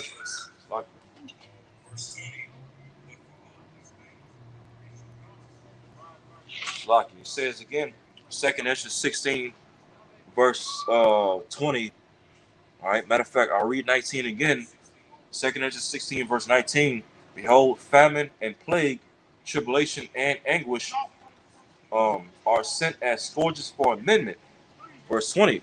But for all these things, okay, when the Lord begins to send all these things, these scourges as amendment, it says, but for all these things they shall not turn from their wickedness, nor be always mindful of the scourges. Yeah.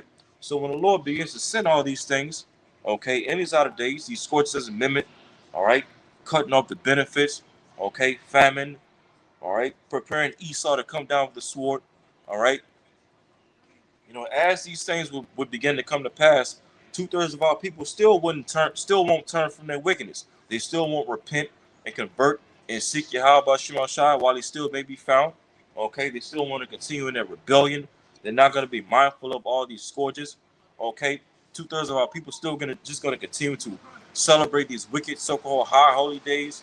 All right, Jacob's still gonna find a way to celebrate Thanksgiving and Christmas and New Year's and all this other BS that they've been raised up with in this society. Okay, Jake is still going to continue in their wickedness. And so it says, verse 21, this is the point, verse 21, behold, victuals shall be so good cheap upon earth that they shall think themselves to be in good case. You see that?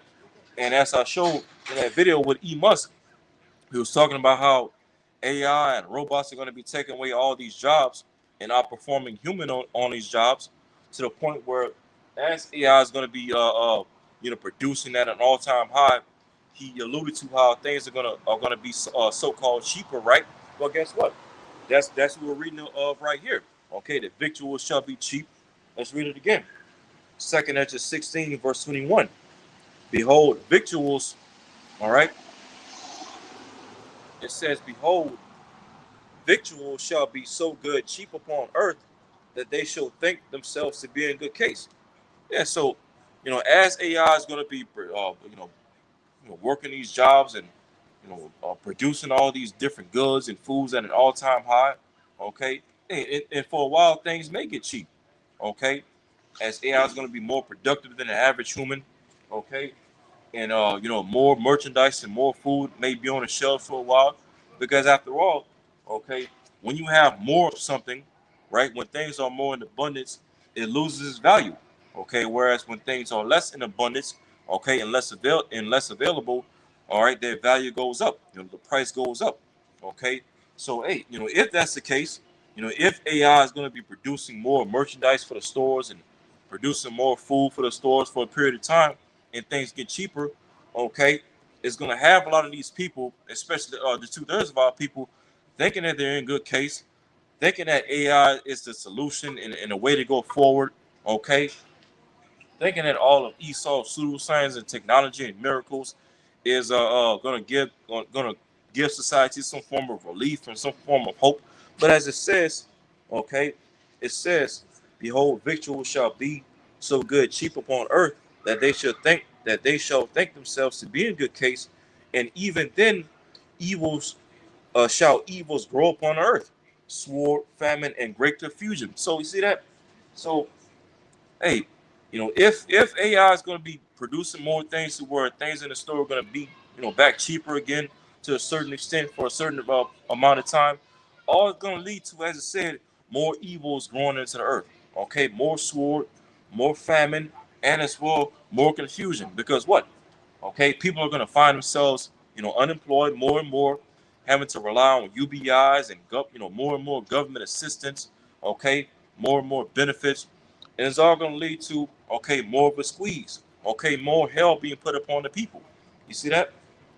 And so what E. Musk alluded to, if AI, and these robots on these jobs get to that point to where things are going to get cheaper. But guess what? As I said, it's going to lead to more victuals being cheaper, and people are going to be deceived, thinking they're in good case, thinking that America has hope again. But it's all going to lead to more and more destruction and more chaos when it's all said and done. You see that?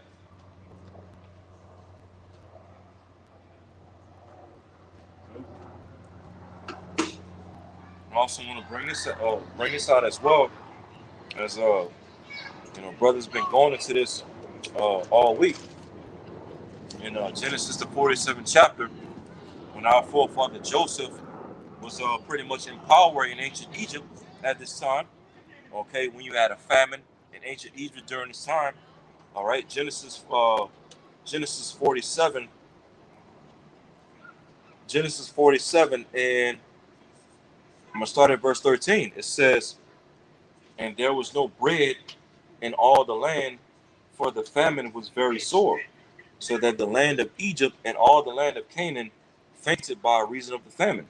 And again, we're in the modern day Egypt, okay, America, the spiritual Egypt. So guess what? We're getting ready to see a famine in this place all over again. All right, as the scripture says, that which is then is now. All right, it says verse 14, and Joseph gathered up all the money that was found in the land of Egypt.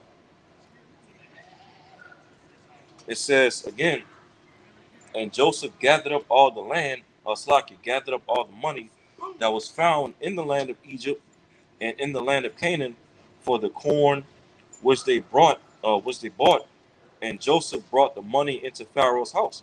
So basically Joseph, gathered himself resources within Pharaoh's house. And mind you, our forefather Joseph was a righteous man. Okay, and as we see Esau, Edom, who's the wicked, okay, doing these things in these other days on the left hand side, hoarding up all the resources, hoarding up all the riches to himself, okay, orchestrating an intentional famine throughout America, all right, and as well different parts of the earth, right, and it's going to lead to, all right, as it continues to read, verse 15, And when the money failed in the land of Egypt and in the land of Canaan, right? So they pretty much went through economic collapse during this time, right? And guess what? The money here in America is getting ready to fail. The dollar is getting ready to collapse. The stock market is getting ready to collapse. It's going to be an all-out financial economic collapse in America, okay? For the purpose of what? Of a reset, right? To pretty much reset this whole entire economy to a digital technological economy, all right? With the MOTB at the forefront of it, okay, to allow people to buy and sell and have access to food and resources and this and the third, right? So just as these things were happening in ancient Egypt during the time of Joseph, okay, and we see these things getting ready to happen here in America, okay. It says again, Genesis 47 verse 15, and when the money failed in the land of Egypt and in the land of Canaan, all the Egyptians came unto Joseph and said, give us bread, for why should we die in thy presence, for the money faileth. So the people came to Joseph, okay, our forefather Joseph, and the leadership in Egypt during that time, okay, and said again, you know, why should we die in thy presence, for the money faileth, give us bread. So they were crying to Joseph and the leadership of Egypt during that time for food, okay, as what? They were undergoing a famine, starvation, right? And so it says, verse 17, verse 16, and Joseph said, give your cattle, and I will give you for your cattle if money fail. Okay, basically, give me your resources, and I'll give you money as well as bread. You know, so basically, because the money failed, they basically had to resort to a barter system. Okay, if I give you this, you give me that. You have something that I want or that I need, so I'm willing to give you something from me that you may want or need. That's pretty much how a barter system works. You see that? And that also goes to show you as well that cattle and land and gold and silver and things of the earth is the true money. Okay, not paper dollar bills, not fiat currency that Esau has circulating all throughout this world, the so-called dollar and this and third. No, okay, land, cattle, okay, gold, silver, and things of the earth is the true riches of Yahweh Shemashai. All right, the true earthly riches, shall I say, because we know the true riches of Yahweh Shemashai is what? This knowledge, this wisdom, this understanding, this truth, okay, that's only been bestowed to us, the hopeful elect in these latter days, right? But, as far as on an earthly level, okay, earthly true riches and wealth is what?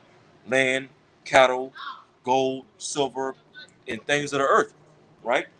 And so it says, uh, Genesis 47, verse 17, and they brought their cattle unto Joseph, and Joseph gave them bread in exchange for horses, and for flocks, and for the cattle of the herds, and for the asses, and he fed them with bread for all their cattle for that year. So they basically had to give up all that they had, okay, for in exchange for food. Okay. So it says, verse 18, when that year was ended, they came unto him the second year and said unto him, we will not hide it from we will not hide it from our Lord, how that our money is spent. My Lord also hath our herds and cattle. Okay, basically like, look, they got everything that we need. Okay, they got all our cattle, our land, our resources. All right, and mind you, our forefather Joseph was a righteous man. All right, but guess what? Esau is pretty much gaining this type of leverage over people. Okay, in a left hand sense, in a wicked sense, for the purpose of what? Oppressing people. All right, bringing these people down to their knees, putting a squeeze on people. Right, and it says, verse 18 again. When that year was ended, they came unto him the second year and said unto him, we will not hide it from our Lord, how that our money is spent. My Lord also hath our herds of cattle. There is not oft left in the sight of my Lord, but our bodies, okay, but our bodies and our lands. You see that? So because they realized that, the people of Egypt during that time, they realized that they didn't have no more money, they didn't have no more cattle, no more. They gave up all their land and their resources to Joseph and Pharaoh in exchange for food. Okay, so they were willing to do what? to give up their bodies, right? They were willing to just straight up serve Esau, well, not Esau, but Joseph, okay, and Pharaoh in exchange for food and comfort and luxuries. They were willing to give their bodies in their service to Joseph, right? Well, guess what? Okay, let's read that in the NLT. Hold on. All right, Genesis 47. Genesis 47 and 18 in the NLT. It says, but that year ended, and the next year they came again and said, we cannot hide the truth from you, my Lord. Our money is gone. All our livestock and cattle is yours. We have nothing left to give but our bodies and our land. See that? So they were willing to give their bodies and their servitude to Joseph and Pharaoh, okay, due to them losing everything, due to the famine and the money failing. So guess what? Okay, would you think, all right, what do you think these average American people are getting ready to do in this time as they're getting ready to lose all their land, their jobs, okay, their livelihoods, all right, farmers losing out and catching help, okay, people losing more and more money, going through more financial hardships and struggles, being engulfed in more and more debt, okay, what you think people are going to resort to doing, all right, when they're going to be crying out to Esau, Edom, and his government for relief from the situation? They're going to be willing to give up their bodies, okay, their physical bodies, in a form of what? Their right hand or their foreheads, and take that MOTB. You see that? So we see, okay, an example of what we just read in Genesis 47, okay, in ancient Egypt, playing out in this time, in this current day, in this modern day Egypt. And mind you, again, our forefather Joseph was a righteous man. So pretty much when you continue reading the story, our forefather Joseph dealt with them righteously, okay? But as the wicked is in power right now, Esau Edom in his modern day Egypt, okay, Esau Edom is going to deal with these people, these American people, okay, in wickedness, wickedly, okay, cause these people to bow the knee, all right, take the charagma, okay, mark and brand these people like cattle, all right, for the purpose of having full ownership over these people and playing God over these people, right? That's what it's all going to lead to, you know? And so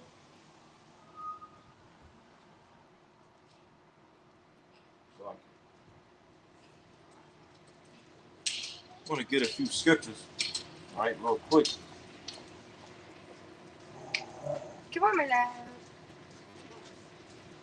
All right, dealing with how severe this food situation is getting ready to get in America.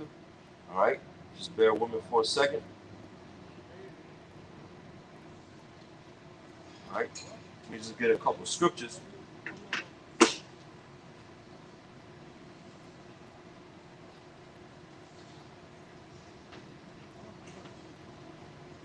right, let me get Jeremiah 19. You know, Jeremiah the 19th chapter. Get some water.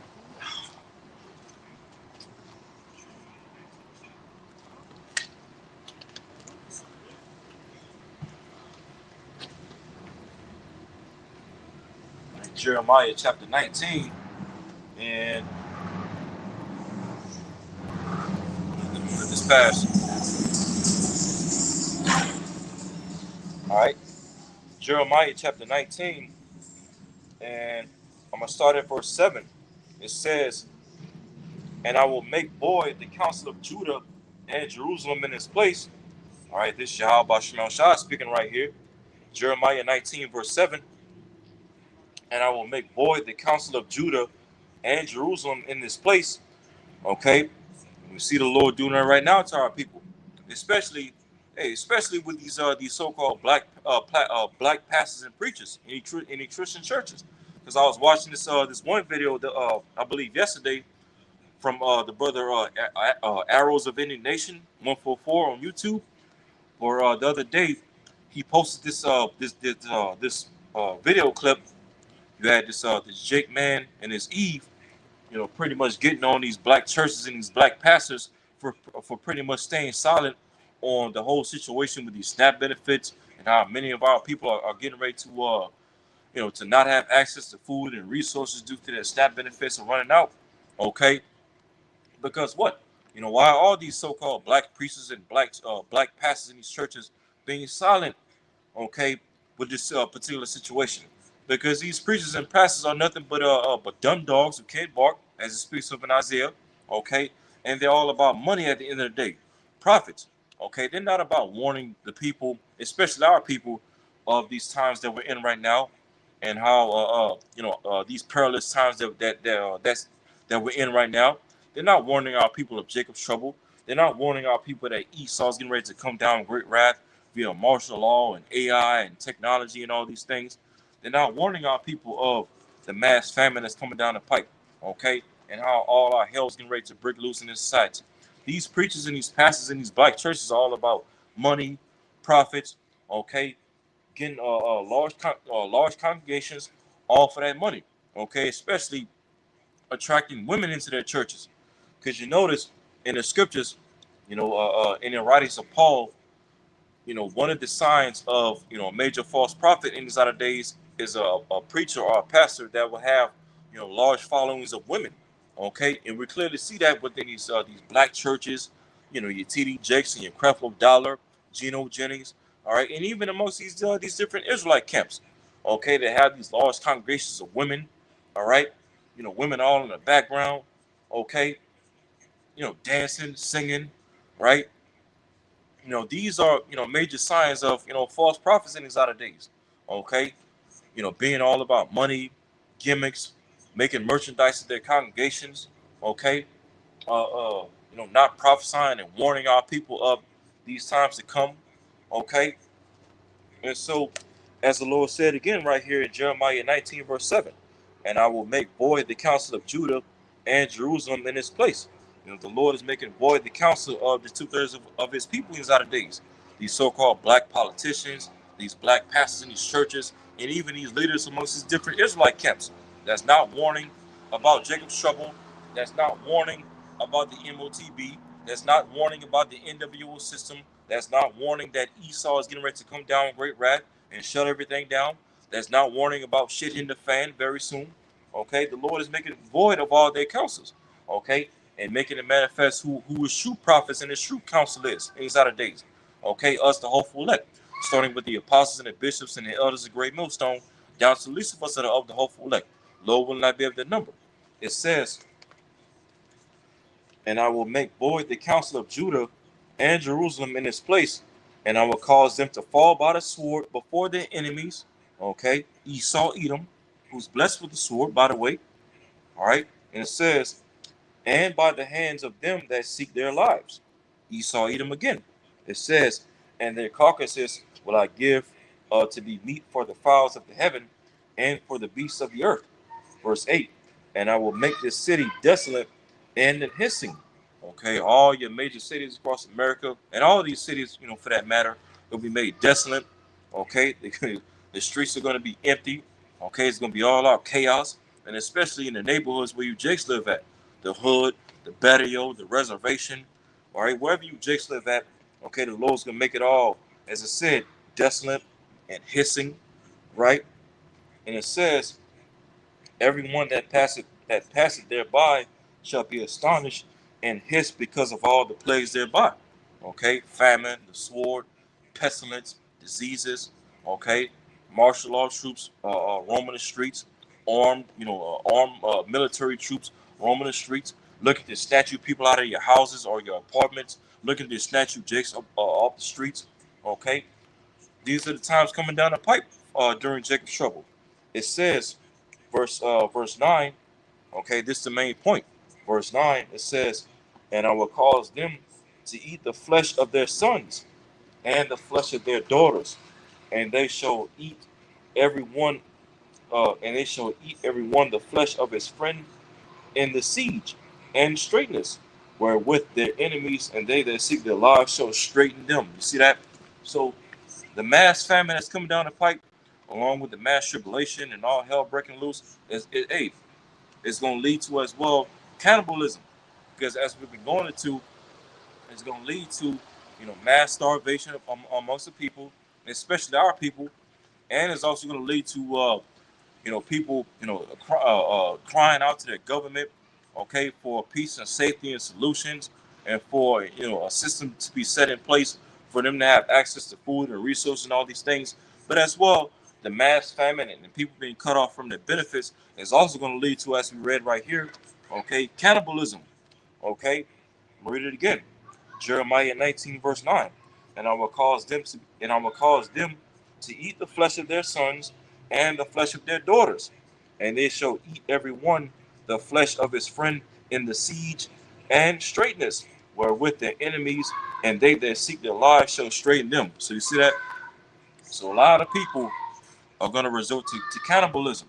Okay, they're going to find themselves in situations where, because they're not going to be able to feed their children and feed the elderly amongst their family and the disabled amongst their family.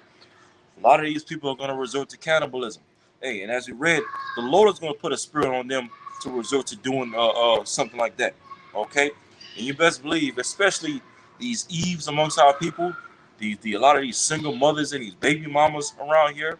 Okay, walking around with fucking red dye in their head, or green hair, pink hair, right, purple hair, all this shit. With them damn nose rings in their nose and piercings all over their face. All right, tattoos all over their bodies, tattoos on the lower back, big ugly ass tattoos on their thighs. You best believe it's gonna be women like that that's gonna be eating their children and committing cannibalism in that day. Okay, watch. You know, hey, because 2/3 of our people, they're not rooted in the Holy Spirit of Yahweh Shema Shai. They're not rooted in faith in a higher power. The only thing they're rooted in is fulfilling their bellies. Okay, which the scripture speaks about real quick. The Apostle Paul, and what's that, Philippians 3?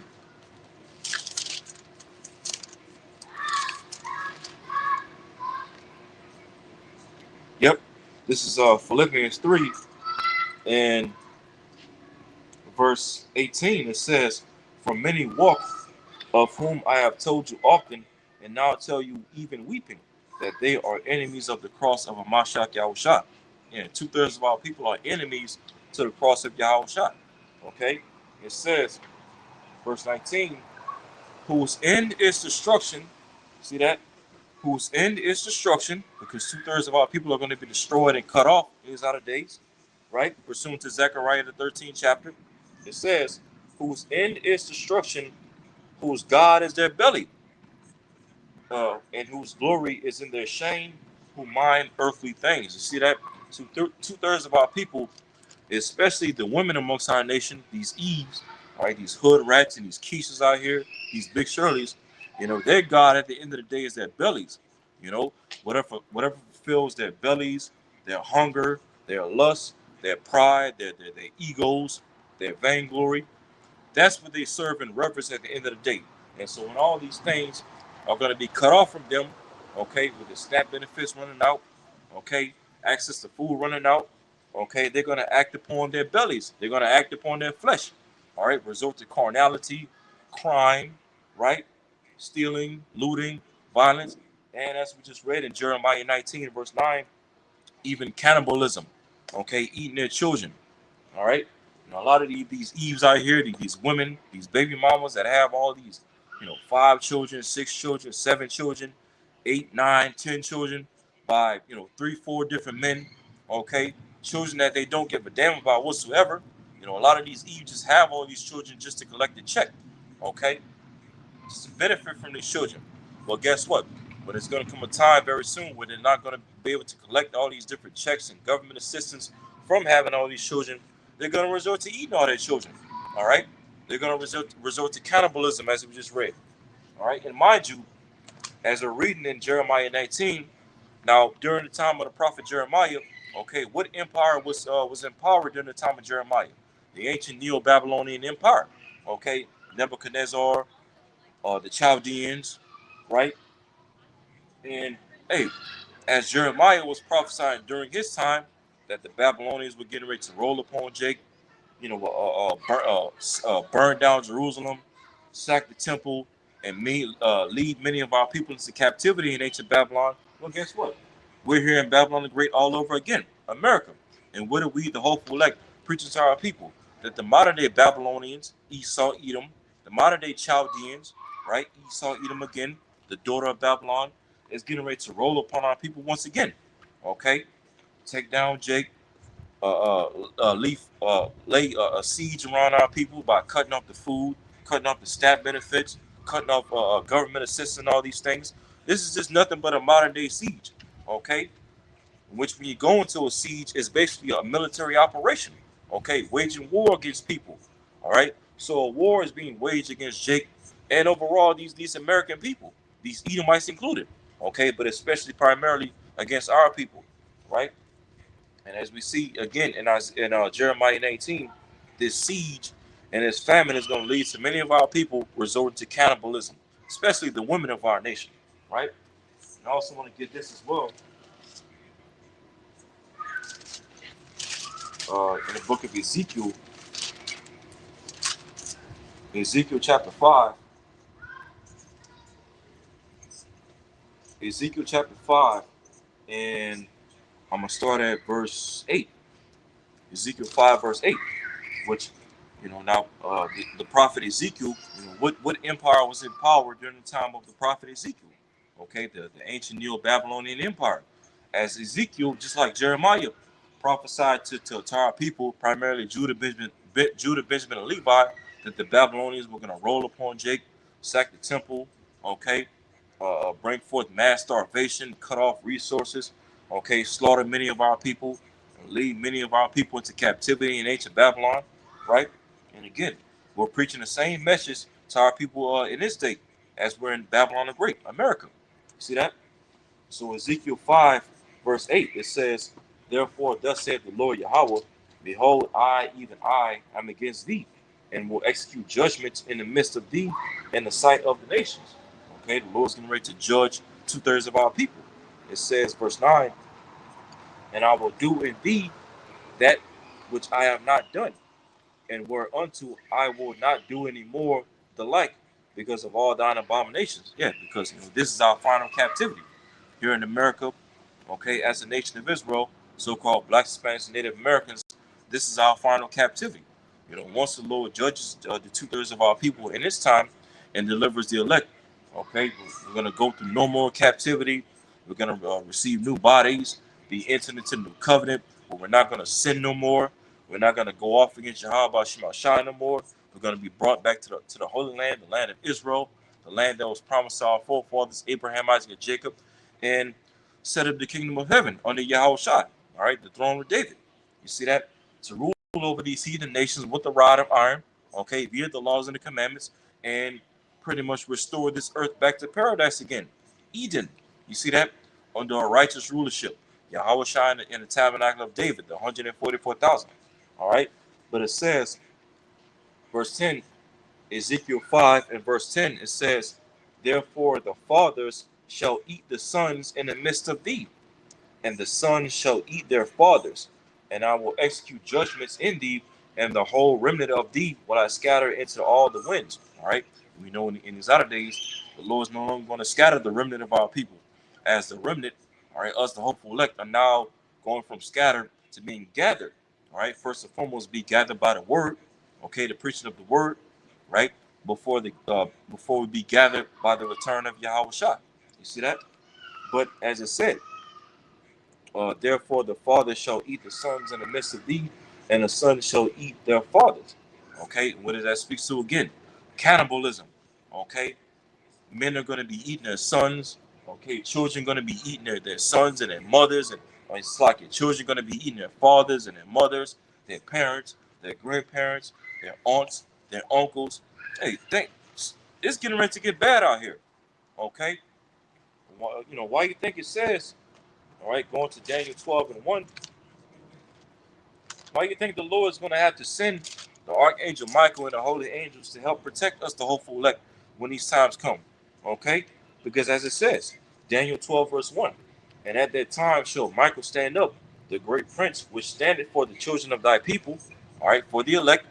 It says, "And there shall be a time of trouble, such as never was since there was a nation." Okay? Esau's getting ready to come down with great wrath. All right, with all power, signs, lying wonders, counterfeit power, robot dogs, robot police, okay, pseudoscience, AI, mass surveillance, the charagma, okay. Two-thirds of our people are getting ready to lose their top at an all-time high. Our women are getting ready to lose their minds. Our people are getting ready to resort to cannibalism, all right? And all these American people for that matter, all right? You best believe you have a lot of Edomites in this country that's going to resort to cannibalism, okay? You know, a lot of these Edomites are going to go back to their ancient caveman ways, okay? Cannibalism, eating their children, eating the vulnerable and disabled amongst that people, the elderly, okay? You know, to be able to survive these times. Hey, shit is getting ready to get bad, okay? To the point to where the Lord, as it said right here, Daniel 12:1, it says, and at that time shall Michael stand up, the great prince which standeth for the children of thy people, and there should be a time of trouble such as never was since there was a nation, even to that same time. And at that time, thy people shall be delivered. Okay, the elect of the Lord's people, the 1/3, Lord will not be able to number.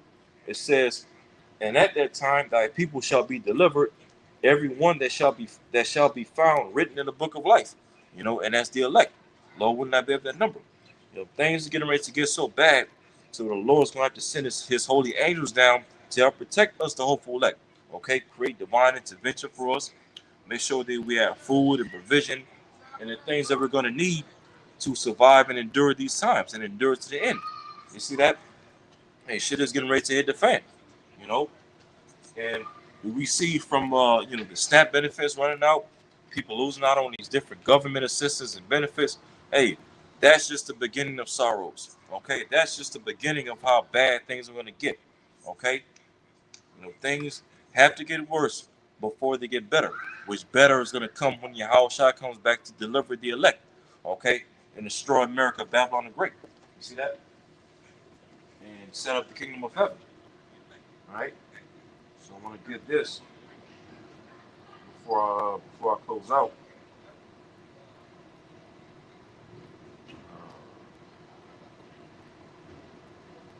Yep. I want to get this. This is the book of Psalms, chapter 37, and we'll read verses 18 and 19 in the NLT. Okay? Psalms 37, verse 18 in the NLT. It says, day by day, the Lord Yahweh Bashim Shai takes care of the innocent, okay, the elect. It says, and they will receive an inheritance that lasts forever. Okay, the kingdom of heaven, the new bodies, being entered into the new covenant upon the return of Yahweh Shai, right? And it says, verse 19, they will not be disgraced in hard times. Okay, the Lord's not going to leave us disgraced and perplexed during these hard times to come. Jacob's trouble, right? And it says, even in famine, they will have more than enough. You see that? So not only is the Lord going to make sure his elect have enough during the time of famine, Jacob's trouble, but as I said, he's going to make sure that we have more than enough. You see that? You know, because hey, we the hopeful elect, start from the apostles and the bishops and the elders of Great Millstone down to the least of us that's of the hopeful elect, because we do this work and serve Yahweh Shema Shai, right? You know, preaching his word, waking up his elect, feeding his sheep, and the Lord's going to take care of us in return, all right? Because as it says in Hebrews, the 6th chapter, Hebrews chapter 6, in verse 10 in the NLT, it says, for the Most High Yahweh Shema Shai is not unjust. He will not forget how hard you have worked for him and how you have shown your love to him by caring for other believers. You see that? You know, doing this work, making our bodies a living sacrifice, doing these camp speakings and these videos to edify and exhort the elect. Okay, build up the elect on their most holy faith, to prepare the elect for these hard times to come. Okay, to prepare not to bow the knee to Esau's NWO system or take the charagma. Okay, or to not fold when the time of famine comes. Okay, but instead what? To stand stiffly and boldly for the name of Yahweh Shema Shai, and stand boldly for this truth, even to the point of death. Okay, you know, the Lord is not going to forget this work and this hard work and labor that we put in. Okay, to wake up his elect and feed his sheep, and speak the end of Esau, Edom, and his beast system to existence. Okay, and to usher in the second coming of Yahweh Shai. The Lord is not going to forget this work that we put in, okay, or leave us disgraced, all right, or starving when the time of famine comes. You see that? So, all right, so Lord willing, this camp speaking was edifying.